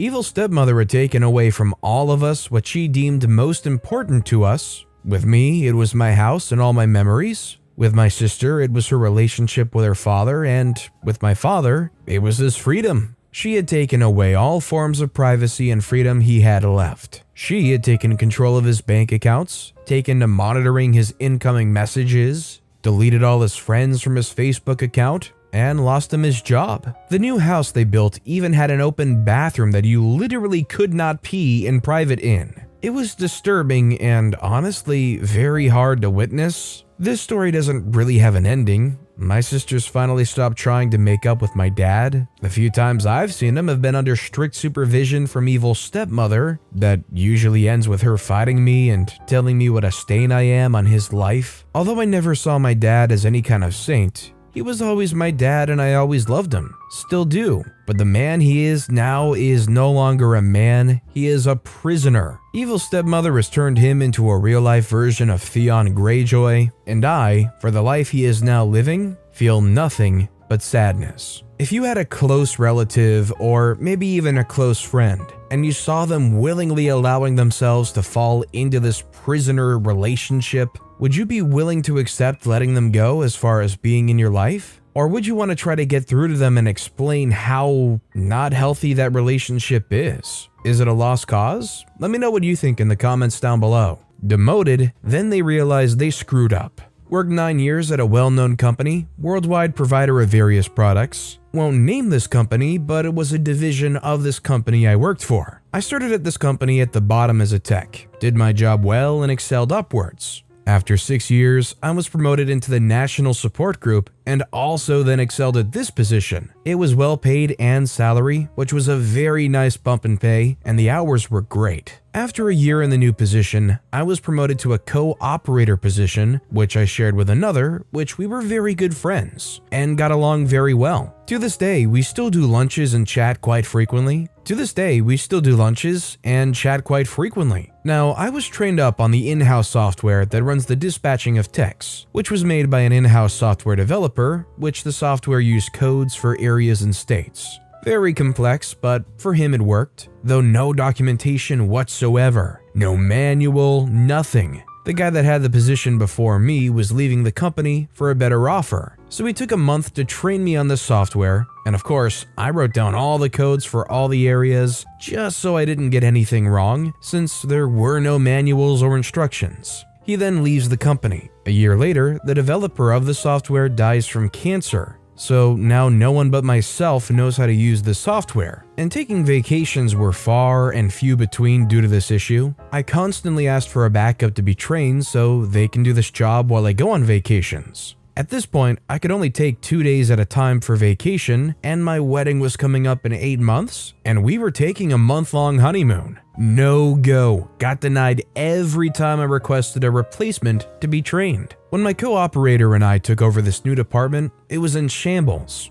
Our turnover for repairs was sitting around 8 days, which upset a lot of customers due to these machines being used constantly during working hours. We brainstormed and came up with solutions to fix this and reduce downtimes dramatically. The bad thing about this is that it put extreme pressure on logistics to get parts overnighted to techs in the field, which logistics manager was okay with. He in turn hired enough guys to take this burden on and was working out pretty well. This turned out to be great. We reduced our downtime from 8 days to, on average, 2 days. Customers commented constantly about how much better our service was and how they were definitely happy with how the repairs were going. Then it starts to go south from this point. My manager was looking to move up the ladder and needed to hire someone for his position. Of course, me and my co-operator apply for the position since we know how to run this division and think we could do the job great. We both get looked over for manager's friend, which he had no experience in this division whatsoever. He was actually one of the logistics purchasers. He has no idea whatsoever on how to run our department, nor any technical experience whatsoever. He of course gets this position, and right off the bat, this stupid idiot wants to change how we do things and reduce the strain on the logistics group. Co-operator and myself immediately protest and oppose his changes with prejudice and vigor. Though this fell on deaf ears,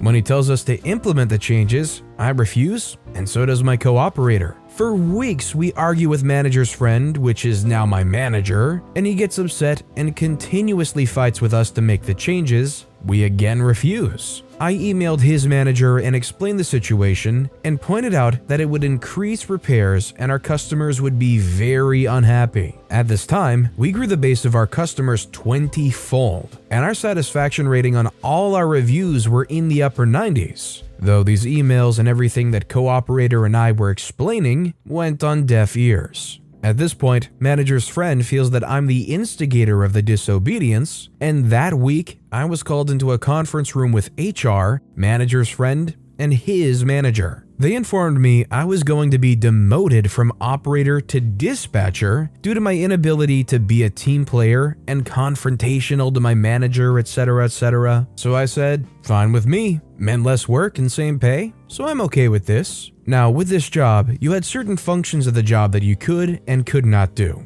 You could only do what was assigned to you for that job description. Dispatchers could only dispatch calls to techs, and not assign their own calls. That was my previous job. My co-operator at the time was in charge of escalations and onboarding techs, and did not know the system I used to dispatch these calls. Next day, I come in and sit at my desk, waiting for calls to be put on my board, knowing that there was no one now to dispatch calls to the dispatchers. After about 4 hours, I get approached by manager's friend, asking why I was not dispatching calls to everyone. I politely said, "Remember, I got demoted. I can't dispatch. It's not part of my job description, and I don't want to be fired for doing something that I'm not allowed to do." The dread on his face could be seen as it streaks up his back and hits him full force. At this point, he realized he just freaked up. Of course, his manager in HR didn't know anything about this software that was developed in-house and had no instructions on how to use it. It was the backbone of this division's dispatching software. Without this, no calls could be dispatched out whatsoever. The news is now getting around that no calls are being dispatched, and manager's friend's manager now enters and asks what's going on. He soon realizes as well what happened.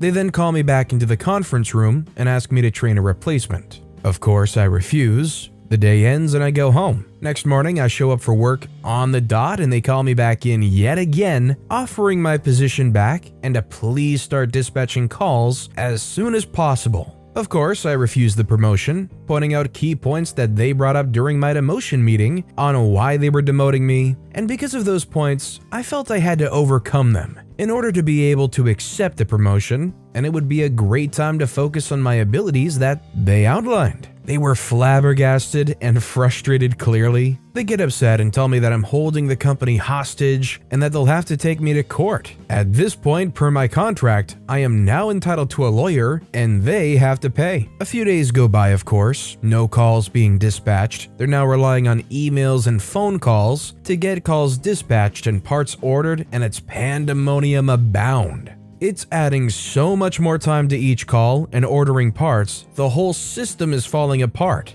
I finally get contacted by a lawyer telling me that he is to represent me and that he's being paid by the company I work for, but that he works for me, period. That he can't talk to them without my knowledge, he cannot do anything against my own interests, and that he is being paid by them but works for me. He goes on to tell me that they can't force me to take a promotion, and they can't fire me if I fulfill my obligations of the employment contract, which was pretty easy, basically just show up on time, take breaks in specified time, and leave at specified time.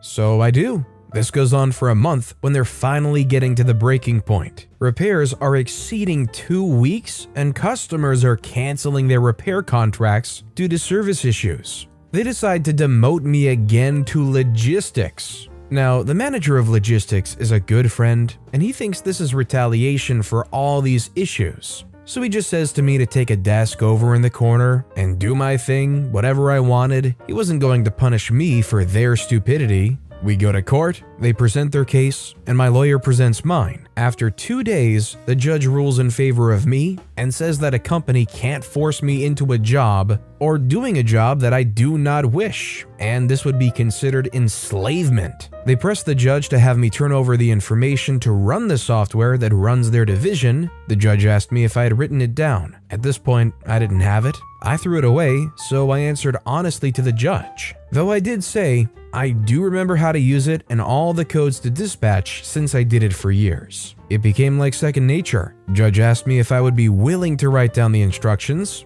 I politely said no. Judge said, okay, that's that then. Upon coming back to work the next day, I decided to start looking for another job. After about a month, I found a new position at another company, making about 10% more and with better options, and also agreed to give me the month off with salary for my honeymoon. So I wrote up a resignation letter and sent it to my manager, his manager, and the senior staff of the division, and also the CEO of the company, explaining everything that went on and why I was leaving the company, and wished them the best. That Friday, I packed up my personal stuff and left. 2 weeks later, I get a call from the CEO of the company apologizing for what happened and that all this information just came to light and that the individuals involved were terminated. Manager's friend, his manager, and the one above him, which was sweet to my ears, and offered my job back. I politely declined. A few weeks after manager's friend was fired, I was told by my good friend and co-operator that he passed from a drug overdose, which is sad and completely not deserved, no matter how much I hated him. The division I ran was merged into another division a year later after it was not able to recover. 30% of the people that worked for that division were laid off or transferred to other divisions.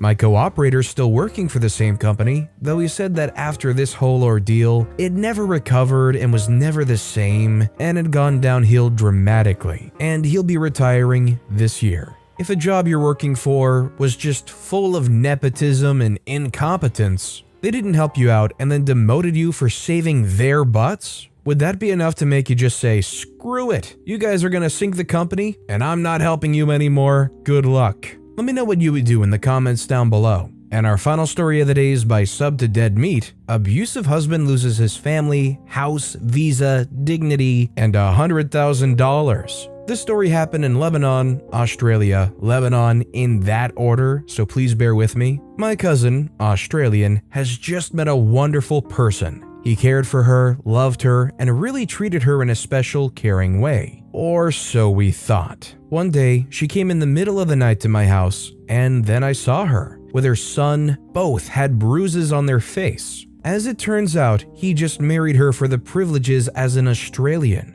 So when they got a son, she got pressured to handle the harm and stay with him just so that she can see her son. And now, this guy is gonna pay. My family and I devised an elaborate plan to send the cousin and her son to Australia, where she has more custody rights over there. But we also had to make her get some money to start off her business there as well. First, we went to the police, who said that they can't arrest him because the cousin didn't report him, but they don't mind us taking care of him. So, later that night, one of my cousins and I attacked him with bars of soap wrapped in a towel. No bruises or wounds, and we hit him until they broke. And after he went to the police station to report us, they laughed at him. After he got out, we warned him to leave Lebanon before we seriously hurt him. And after that confrontation, he got his wife, son, and $100,000. Here came the tricky part. We had to have incriminating evidence of his harm against her to blackmail him.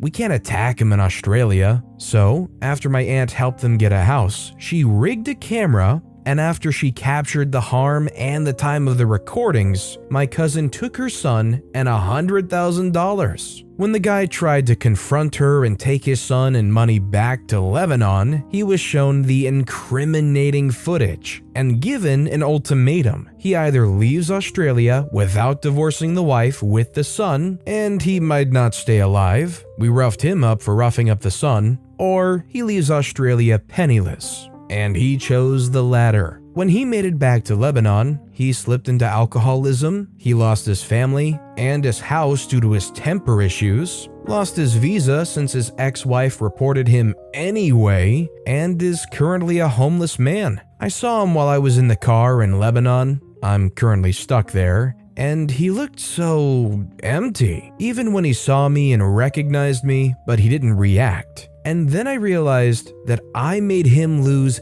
everything. Even his Australian visa got revoked, but then you realize that this man deserved it. My cousin is currently running a restaurant with her new husband, who has a daughter, and is a truly amazing guy. Disclaimer, no illegal actions happened in this story, other than what the husband did. So admittedly, I don't know very much about Lebanon, but I feel like I've learned just a little bit more about kind of how their police force works, at least probably in some areas. Seems like they're a little bit supportive of the vigilante system. That said, a lot of times I can kind of think through things and imagine how some people make some callous decisions or cheat people over, but I can't for the life of me ever put myself in some mindset of somebody that coerces anybody by harming them, especially kids. To me, I feel like if you're going to go to that extent, I feel like you're beyond being redeemable. A lot of people, you might feel bad for them ending up homeless, but this guy,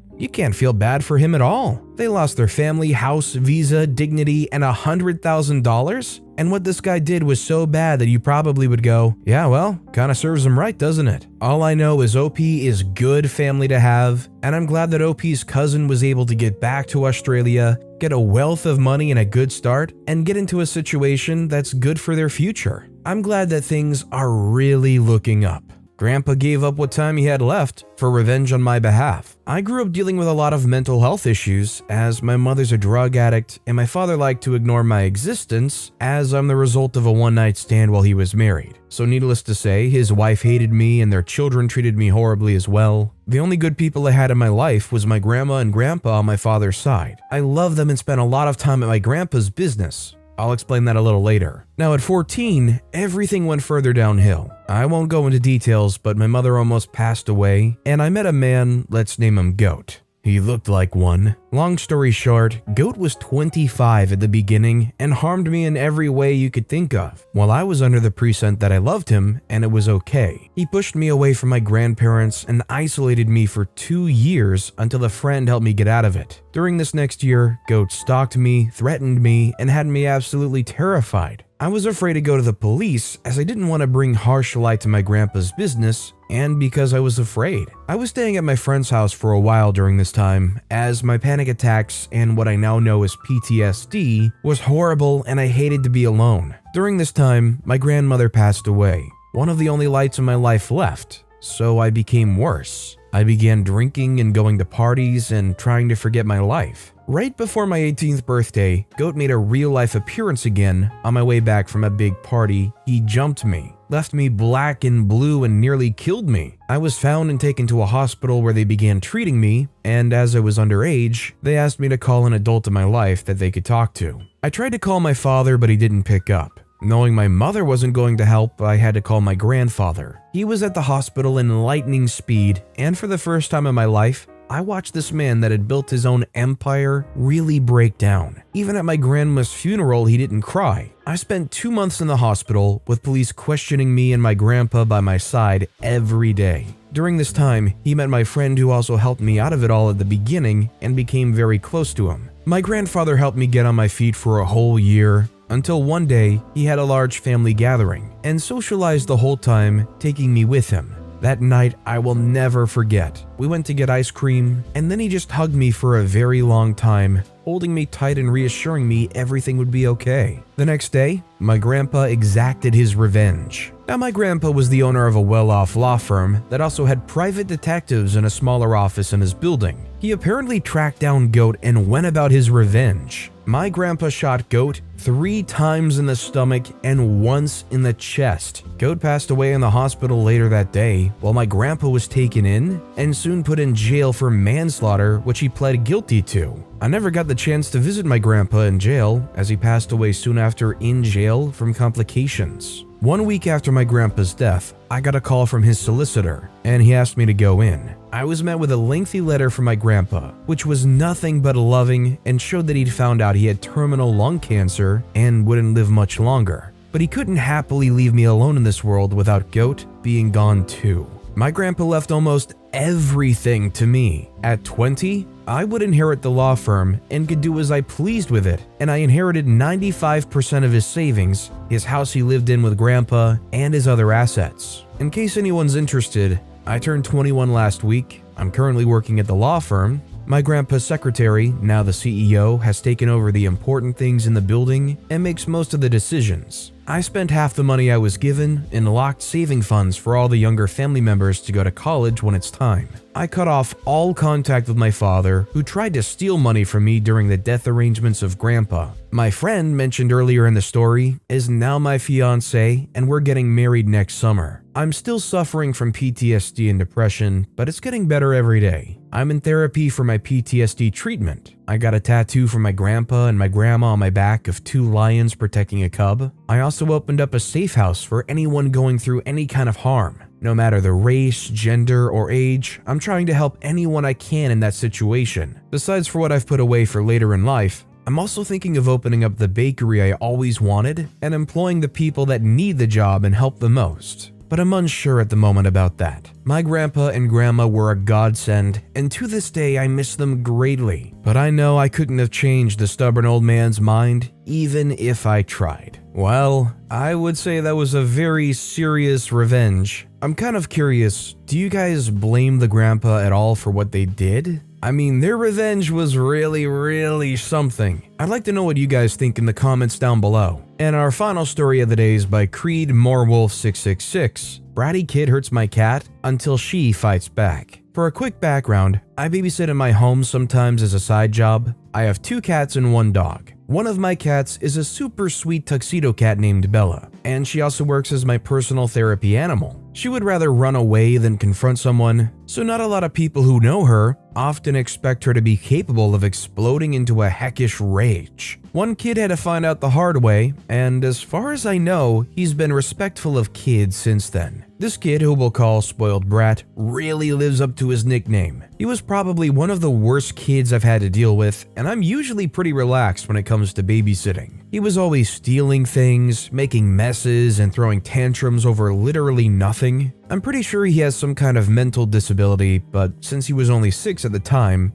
I never wanted to voice my concerns. But out of all of the things this boy did whenever he stayed with me, the one thing he knew could push my buttons was hurting my animals. He would pull my cat's tails and ears, kick them, chase them, and I caught him throwing rocks at them more than once. And my poor dog, who had a part-time job visiting kids in hospitals, had to deal with this little terror too. Because of his training, when he got tired of the kid, he just left the house and disappeared up in the woods until he heard the kid's parents arrive and take him away. I felt so bad for Duke, my dog, that I ended up teaching him the time to go phrase, which is our code for "Spoiled Brat is here, so you better go before he sees you." And I would even leave the shed door open so Duke had a place with water and a bed until the kid left. I had spoken to the parents many times about Spoiled Brat's behavior and how it was unacceptable in my house, and if it continued, I would raise my rate, which was already low to begin with, in order to pay for damages and possibly even vet bills. The parents said they would work with this on Spoiled Brat, but every time he came back, there was no obvious progress. One day, I had settled Spoiled Brat in for his nap and was working on an online certification class when I heard him get up to use the bathroom. At first, I thought nothing of it, since that's normally part of his routine, but what happened 5 minutes later scared the daylights out of me.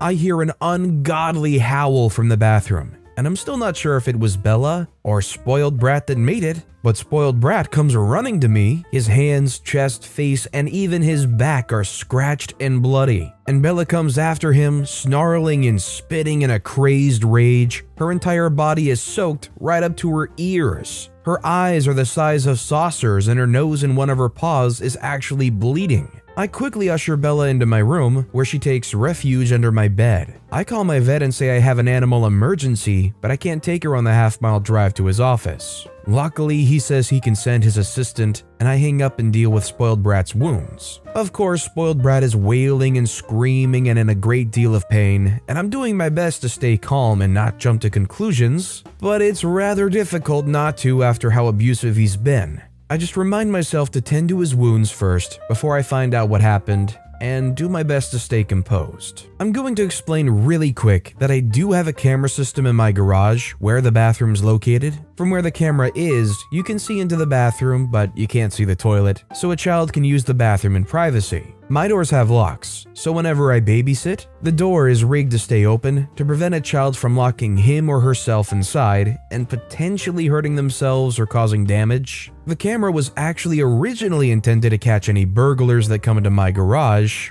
but it came in handy in this situation as well. At first, I didn't think about my hidden camera. I made sure Spoiled Brat was on the couch resting, his wounds dressed, and a glass of milk with painkillers on the table for him. Then I went to the bathroom. The sight that greeted me was even more shocking than Spoiled Brat's wounds and Bella's rage. There was fur all over the bathroom, bloody paw prints on the wall, and blood on the floor too. As I stepped through all this to the sink, I nearly went into a fury myself. The sink, which is about 1.5 feet deep and about 2 feet wide, designed for shops, was almost completely full of steaming hot water. So hot it actually burned my finger when I tested it, and it had cat fur and blood in it as well as a pair of scissors. I was horrified. I'm not sure what Spoiled Brat was trying to do to my cat, but it was then that I remembered my hidden camera and I rushed to get the footage. As I watched, I became so angry I was tempted to walk out and bend Spoiled Brat over my knee myself.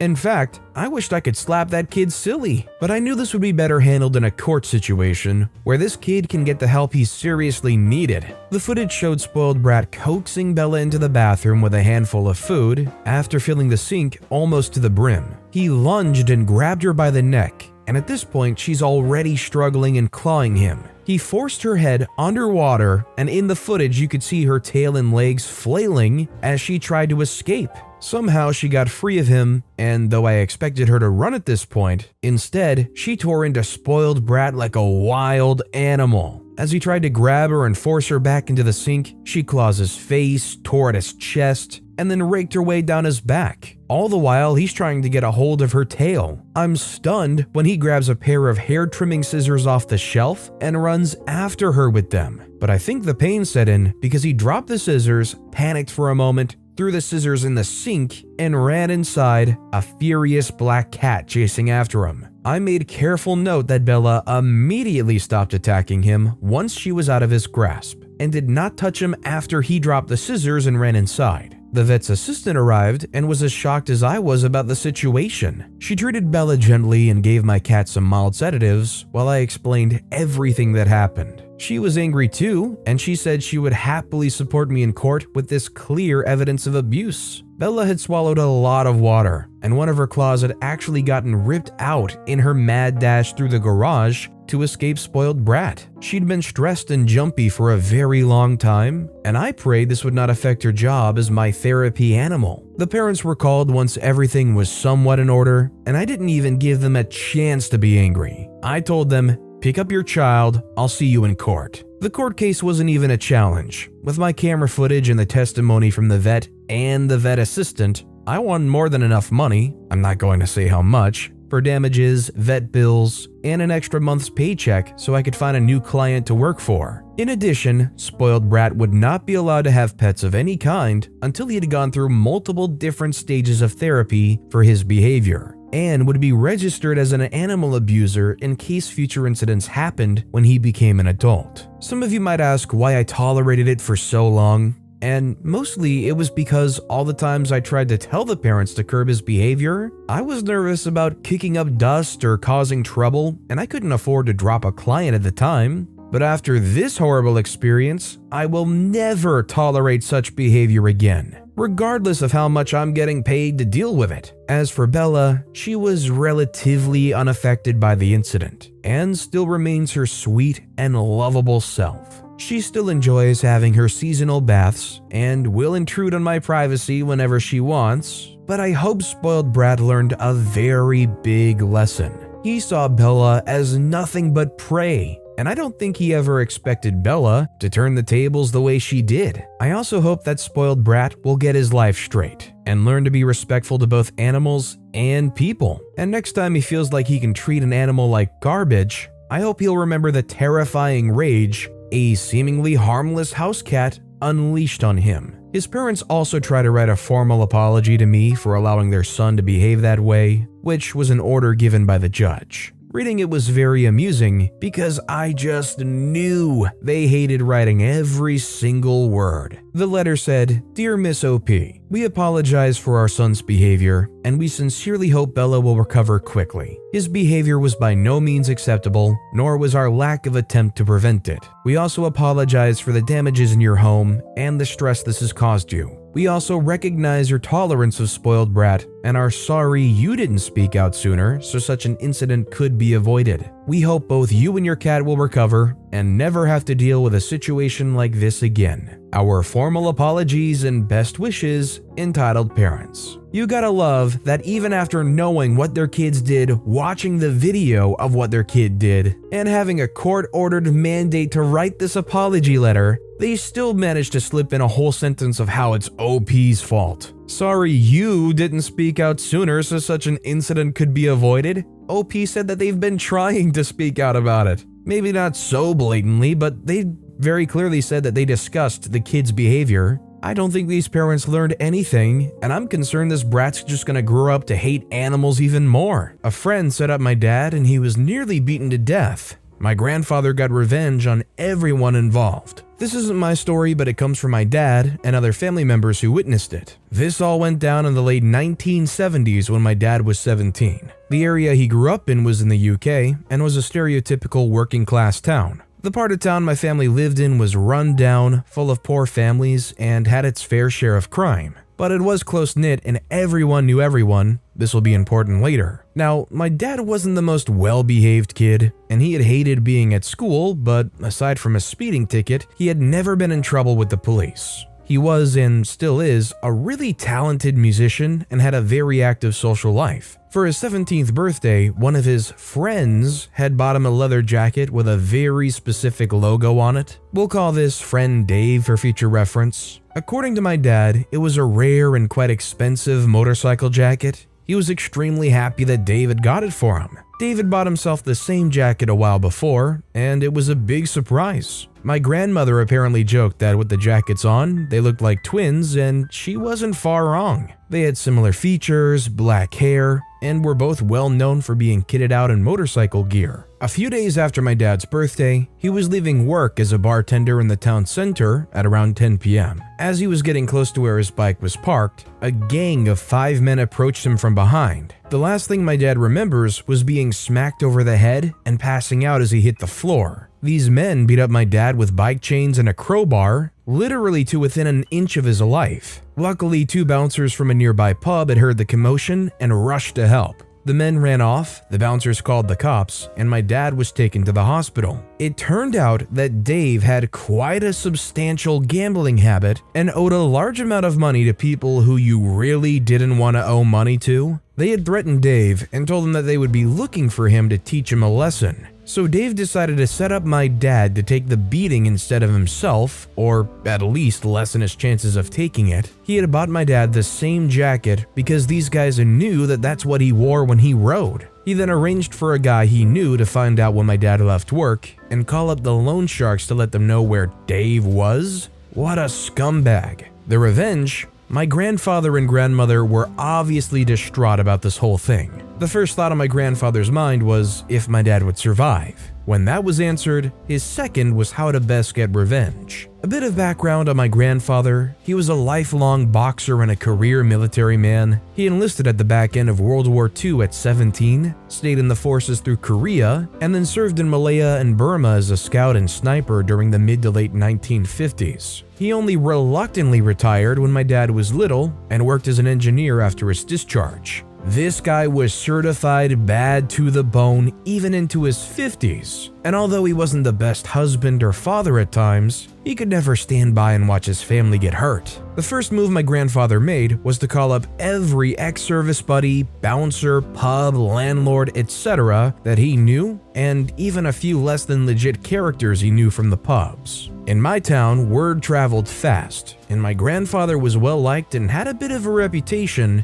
so it wasn't long before he had the names and addresses of the 5 men who attacked my dad. Apparently, these guys had been bragging about beating up a defenseless man from behind. These guys were career criminals with violent reputations, but my grandfather really didn't give a crap who or what they were. My grandfather then called up a few of the most dangerous, hardened guys he knew from the service. He explained to them what had happened, and they were all happy to help. One night, the group kicked in the doors of each thug and beat them to a pulp, all 5 of them. They knew that if they hit one, the others would hear about it and run, so they hit all 5 of them in one night. My grandfather knew that no one would call the police in the area they lived in. Talking to the cops was a big no-no in that area back then, so there was little chance of being caught. All 5 guys ended up bloodied with broken bones, shattered teeth, and the requirement to be fed from a tube by the end of the night. One of them had to be put into a medically induced coma. Of course, the police interviewed all of them in the hospital when they sufficiently recovered,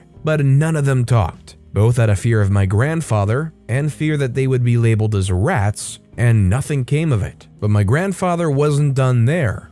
My grandfather used his connections in the clubs and bars to start spreading rumors about why they'd been beaten up. Soon, it had gotten round that these guys had messed up and had beaten up the wrong person. Not only that, but they'd bragged about it and lied to whoever they worked for about it. Not only were they physically broken, but my grandfather ruined their credibility so that when they got out, no one, criminal or otherwise, wanted to be associated with them. Once this was all done, my grandfather turned his attention to Dave. He had specifically left Dave for last, knowing that he would crap himself knowing that my grandfather knew what he had done. My grandfather, however, was much more subtle in dealing with Dave, as he thought that a simple beating would be too good for him. He waited and asked around, and it turned out that Dave was not only a compulsive gambler, but had also recently turned into a heavy drug addict as well. My grandfather found out who he was buying his drugs from, where he would usually buy, and where. He had a buddy of his follow Dave when he went to buy his stuff, follow him to where he was living, and let my grandfather know. My grandfather then called in an anonymous tip that there was a huge drug deal going on at the address, and he thought he had heard gunshots. He had two of his buddies do the same. The police investigated, searched the house, and caught Dave red-handed with boatloads of drugs in his home, as well as counterfeit bills and a ton of other illegal stuff. Dave was charged, denied bail, and ended up pleading guilty to all the charges laid against him. My dad could never remember his exact sentence, but it was definitely heavy, at least 15 years. To add to that, Dave owed a lot of money to a lot of people, and let's just say his time in prison was made much worse by this fact. My dad never spoke to him again, his parents disowned him, his girlfriend dumped him, he struggled to get a job with his record, and when he got out, he had to move miles away, as no one he knew wanted anything to do with him. My dad eventually recovered from his injuries, although you can still see various scars on his body from the beating he took. My grandfather never told anyone what he had done until my dad asked him about it when he got really ill in the early 1990s. Dave's life was ruined, and out of the 5 who attacked my dad, 3 ended up in prison later in life, and 2 ended up dead due to crime. My grandfather passed away in the late 1990s, and although my dad and him had their issues, it could never be said he didn't look out for him when he needed it. So obviously this is a pretty insane nuclear revenge. OP's grandfather really felt like a mafia boss pulling their connections around to kind of put a hit in. Considering the scumbag that Dave was and what they did to OP's father, do you think Dave and the 5 men deserved what they got in the end? Or do you think maybe it was a bit much? Let me know what you think in the comments. And our final story of the day is by Elebron Mystic. My dad's ex-girlfriend robs us and he gets even. Okay, for reference, I was a young teen, around 14 or 15. My father had a rough time with women and always seemed to have bad luck with them. Until he started dating an old high school friend that we'll just call Susan. She was a cool woman. I was glad my dad found love in his life again. He deserved it. Susan was kind to me and even had 2 kids of her own, one younger and one older than me, but they didn't come around often. My dad dated her off and on for over a year, thinking he was super lucky. But soon we started having problems that escalated until the breaking point. I'll start from the beginning, and you'll see that I'm not lying when I say that Susan is an evil woman. Susan is a struggling drug addict that my dad knew about and had tried to help her through it, but she was always fighting him on it and had moments of pure rage. I hate when people yelled and fought with each other. I'm kind of emotional and I start getting weepy. I don't know why. Anyway, my dad had a bad accident when he was hunting behind our woods behind our house. He was coming down, and halfway down he fell and perfectly landed one of his legs on a rock that completely shattered his kneecap. He had to have surgery and go on heavy pain medication to keep him comfortable. 3 weeks and he came home, but needed crutches for months and still had some heavy pain meds. Enter Susan, who was hardly around during the hospital during my dad's entire stay. She would end up sneaking my dad's pills when he was asleep and just abuse them all the time. My dad ended up hiding them from her. That was the moment things went downhill. First, she tried to convince me to steal my dad's meds so she could take them. saying that if 2 or 3 go missing, he won't know. I was appalled at what I was hearing. I refused, and I thought her behavior was out of line, but my dad still believed she was a good person. Next, I have to admit that I suffer from low self-esteem and emotional anxiety from time to time. It was a while after the pill issue that Susan came home and was trying to convince me to run away from my dad because he didn't care about me anymore. I was in a bad time in my life, and she succeeded in making me do just that. I did come back afterwards when I was found on the road by police. She was turning me and my dad against each other and got us literally yelling at each other. But we resolved this, and after some reflection, we both realized that for all the major problems we have had happen,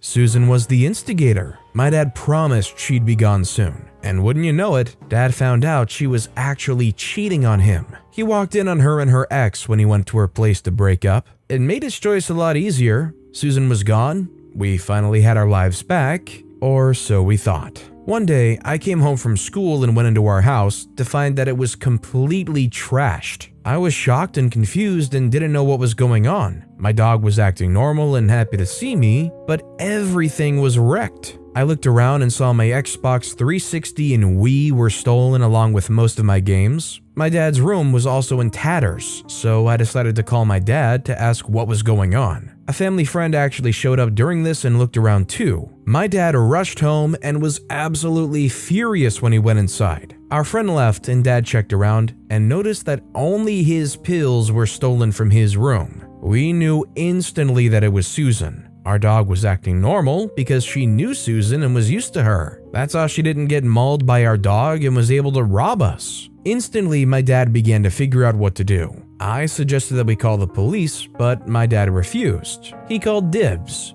Being ex-military, even with a bad leg, made him a dangerous man to mess over. He found out that her ex, a Russian dude that's a wannabe gangster, helped rob us. My dad acted as swiftly as possible, and to be honest, I was scared. I thought he'd literally kill the both of them. It took 4 days for my dad to find out where they were staying. They moved in together at his house. My dad told me to stay home and drove over there at night with a baseball bat and his favorite pocket knife. Around midnight, he came back and I saw stuff in the back of our car. He told me that my consoles were sold away and he couldn't have gotten them back. I asked what happened and he sat me down. He had went down and found that the both of them were there that night, and he honked his horn real loud and they came out. Susan didn't recognize the car in time, and her ex, let's call him Tim, got scared to death as my dad got out, bat in hand. Now this dude was supposed to be a bad-to-the-bone gangster that would beat anyone down, and my dad was only just recovered enough to not need crutches anymore, so in the favor of odds, you'd expect Timmy to be itching to fight, knowing he'd win. But he caved in. My dad had a reputation of being the guy who'll beat down anyone who messes with our family. He's beaten a few people around town that's hurt our friends or family. Tim apparently got on his knees and begged for his life, and that he'd do anything. And my dad, being the saint he is, told him to give him all his clothes. Tim couldn't tear them off fast enough. Susan was about to go in the house, presumably to call the police, when my dad told her not to move, or he'd baseball bat Tim very seriously. He grabbed the clothes and told them to never come near our house again, or else. He also assured them that he'd be back. I was shocked, but glad my dad didn't kill anyone. He told me that I wasn't going to school tomorrow because I was coming with him to Susan's house. So the next day at noon, we show up and Tim immediately has him in his bedroom. My dad told me to get the big cardboard box he loaded up yesterday. We went in and he told Susan that he was taking their DVD collection. He went over and told me to take them all,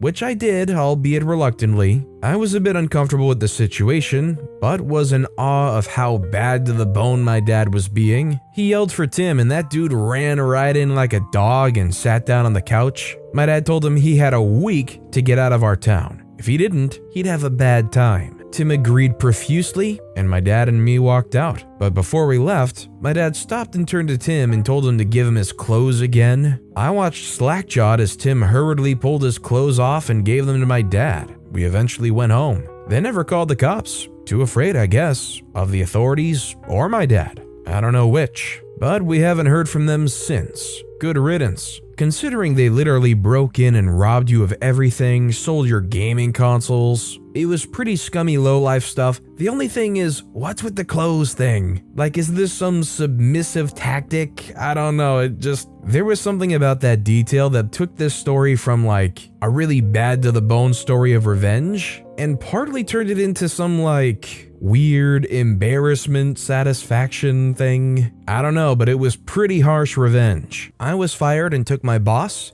coworkers, and the business down with me. After uni, late 2018, I fell on rough times and was forced to move back to my hometown. I tried to transfer my job to a branch in my area, but failed, thus I needed to get a new job. I settled for a 20-hour-a-week job at a Bookies with a second bartending job in the evenings. The Bookies is the target for my revenge, which was entirely accidental. Involved are the following: Janelle, my manager's manager, Shay, my manager, Jorge and Gordon, my coworkers, and Kara, a coworker at another store who's relevant later. I ended up working behind the counter as a customer service manager, basically a step up from a cashier. It's fancy when seen on a CV, but there's really nothing to it. I took bets, chatted with customers, helped people with machines, and for the vast majority of my shift, sat around waiting for something to do. I got on well with my coworkers, or so I thought, and had no major issues. It was 20 hours a week, about £1 more than minimum wage, with a lot of overtime required of me and irregular shift patterns. Though I had no issue with the job, beyond how difficult it was to juggle the schedules of both my jobs. In February of 2019, after working for the company for 6 months, I was invited to a probation hearing.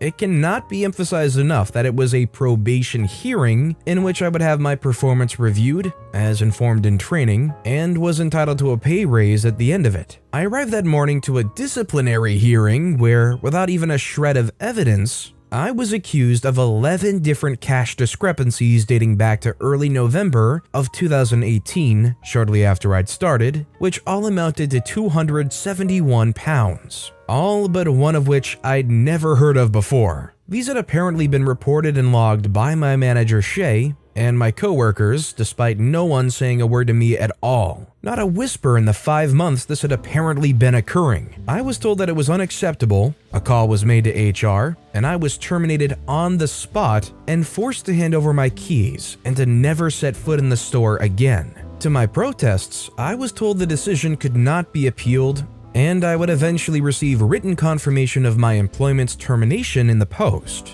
I didn't let myself slump around and feel sorry for myself, so on the way home, I opened up Indeed and applied for a bunch of jobs, and before I arrived home, had an interview set up for the next week at what is my current place of work. Now, I was furious. Fuming at having gone to what I thought should have been a normal probation meeting and having effectively been called a thief and been banned for life from a place I'd never go to anyway. But somehow, my parents were angrier and ordered me to let them know, and they got into contact with me again. Almost 2 weeks later, I received an email from the company's HR which reiterated the accusations and stated again that I was terminated. My mom sat me down in her kitchen and walked me through a letter response that was 2 parts professional and 3 parts scathing, ripping into them about their unprofessional conduct, their ludicrous claims, their lack of evidence, the holes in their story, because there were quite a few, and finally the cherry on the cake,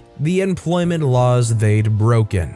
Now, I didn't want much, just a nice reference, a promise that not a whisper of these accusations would turn up when my new job asked them for a reference, because by then, I'd already been offered the job. I then attached the letter to an email to fire back at their HR department. Then I added Janelle's work email, then her boss's email, and finally, the holding company that owned the brand, because I wanted to make sure this was seen. A bit of background, the Bookies I worked for is a brand that's owned by an international company. Their name behind the scenes is slapped on everything, and they pretty much dictate everything we did. I'm not sure if holding company is the correct term, but I'll stick to that for now. Anyway, I sent this email with a 48-hour window for a response. I received a reply the next day from the same email that my demands were being met. I smirked victoriously and moved on with my life, happy to wash my hands with the entire ordeal. However, I'd set off a chain reaction that I wouldn't know about until 3 months later. 3 months on, I'd settled into my new job, a call center position with double the hours and well over double the pay. I'd gone through training and was settling into my new position when I see a new set of the trainees settling in near my team.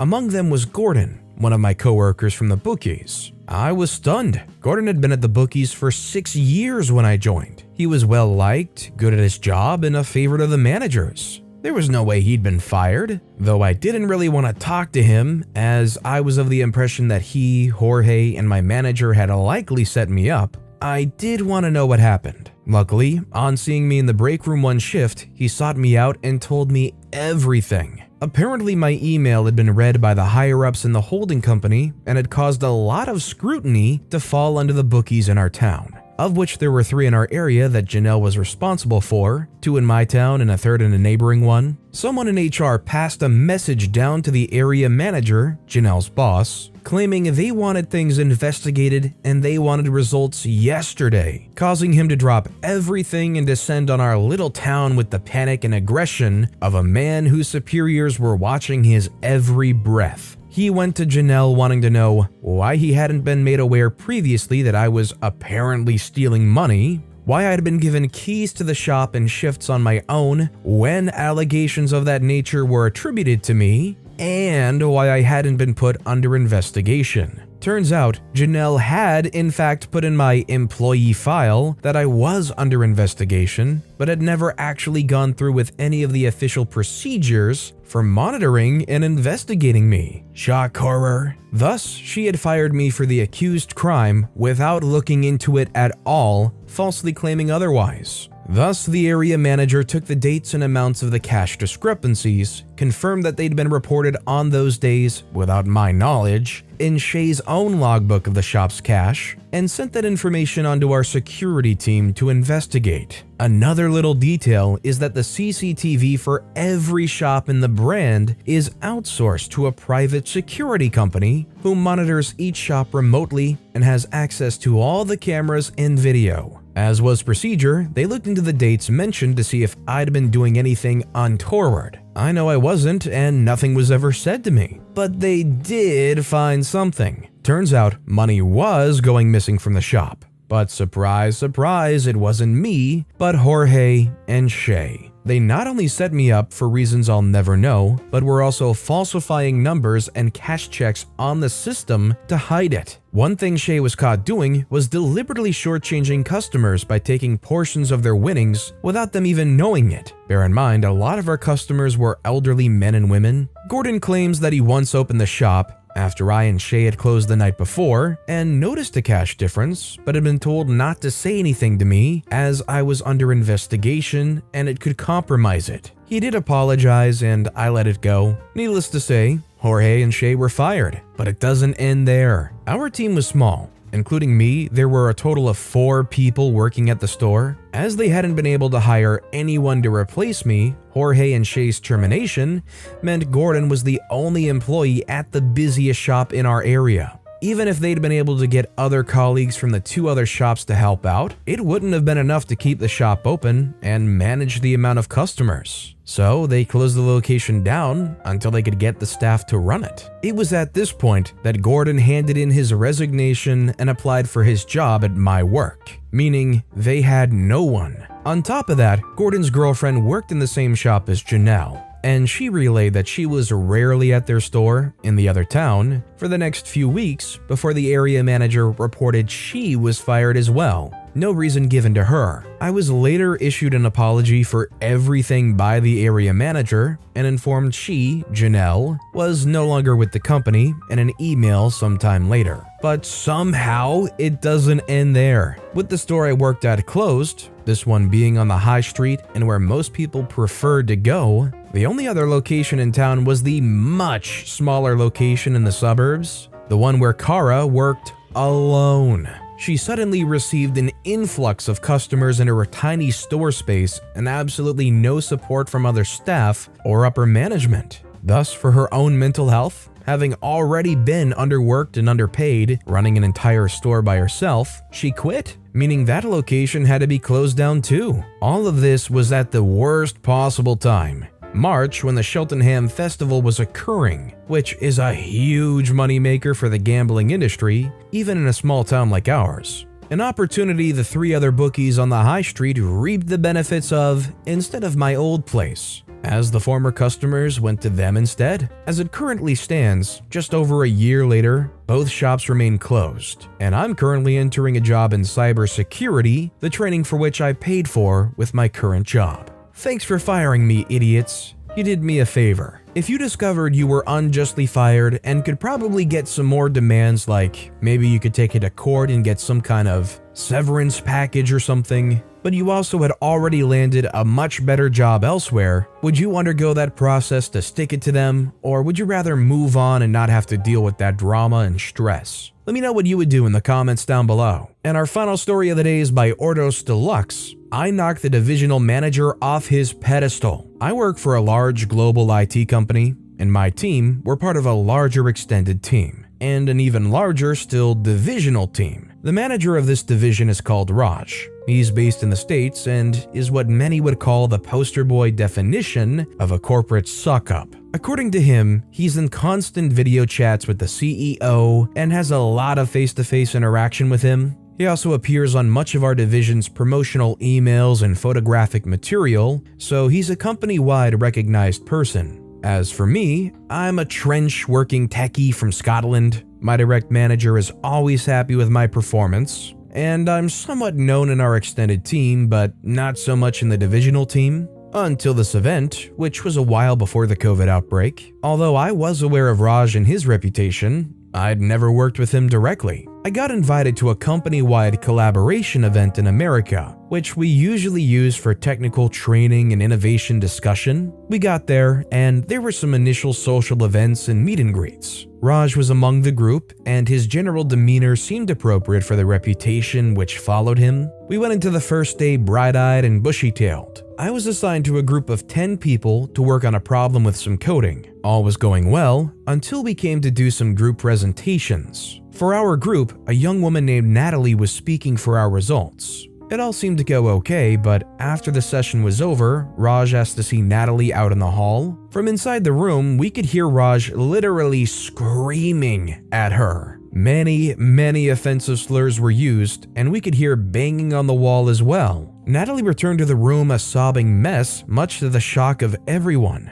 Raj returns as if nothing had happened. This pattern continued over the course of the week. Raj would single out people for these one-on-one performance critiques. He would go into detail about how work was substandard and how they needed to improve, all while taking group photos for corporate comms for the higher-ups, orchestrating shots to make us all look like one big happy family. I spoke to some of my own team back home about this in my downtime, and it does turn out that this has always been rumored behavior for him. Just no one ever knew someone who had experienced it before. I don't know what the job culture is like for this role in a place like America, but here we have dignity at work regulations. Performance criticism is fine, but not when you're engaging in ritualistic humiliation of your employees. I knew exactly what I was going to do. For the next few days, I made sure that I was delivering more presentations than anyone else, and really making an effort to attract attention. As hoped, he asked me for a chat and pulled me into the hall. He didn't wait for the door to close before starting his rant. Experiencing it firsthand was interesting. He claimed I had no idea what I was talking about, even though it had likely been about 20 years since he did any technical work himself. He was vile, shouting and spitting in my face. I also learned what those banging noises were. He would punch doors and slam his hands on the wall near me, as if to try and intimidate me. I was prepared mentally though, and just smiled and nodded during the entire rant. He looked angry that I was reacting this way, and by the end of it, I thought he was legitimately going to burst a blood vessel. When he was finished, I asked him if he was done. He told me to get out of his sight, and that's when I did it. I gave him a Glasgow kiss. For those unfamiliar, it's a headbutt, and it's not the first headbutt I've delivered in my life. Having been brought up near Glasgow, he collapsed to the floor in shock, holding his nose, which didn't bleed unfortunately, looking up at me. I leaned down, and in my most Glaswegian accent, I whispered to him, "If you ever disrespect me or my colleagues again, I'll kick the utter freak out of you next time, you runt." I went back in the room, while he did not. Inevitably, I got the HR call. Raj was in the room as well, and I could see that he had 2 black eyes as a result of the headbutt. I was asked to explain myself, and I told the truth. Mostly. I explained about his abusive behavior, but focused specifically on the hand slamming and how it had been intimidating me. It hadn't really, but I massively played up on this aspect of the encounter. I described the headbutt as a reaction when he slammed the wall right next to my head with his hands. I wasn't sure what story he had told them, but I was sent away after this. I ultimately ended up with a disciplinary on my record, but no further consequences. Other team members were interviewed over the next few days, and once the pattern of abuse was established, Raj was terminated from the company. The most satisfying part of this was the day after. When everyone on the course went out for dinner, Natalie insisted that he stand next to her for the division group photograph, black eyes and all. I have to think that photograph contributed to his downfall in some way. This makes me think of a quote by masterful poet Matt Barnes. "Violence is never the answer, but sometimes it is." I'm not saying what OP did was the right thing to do, but it did set off the chain reaction for what I think is a very appropriate ending for Raj. But with that being said, that's all the time we have for today. So of both of these stories that I've read today, which was your favorite and why? Let me know in the comments down below. And if you haven't yet, if you could like and subscribe, that would mean a lot to me. Whatever you do, whether it's liking, subscribing, turning notifications on, all of it helps grow this channel and I appreciate the heck out of it. So until next time, I'll see you all tomorrow with some more stories.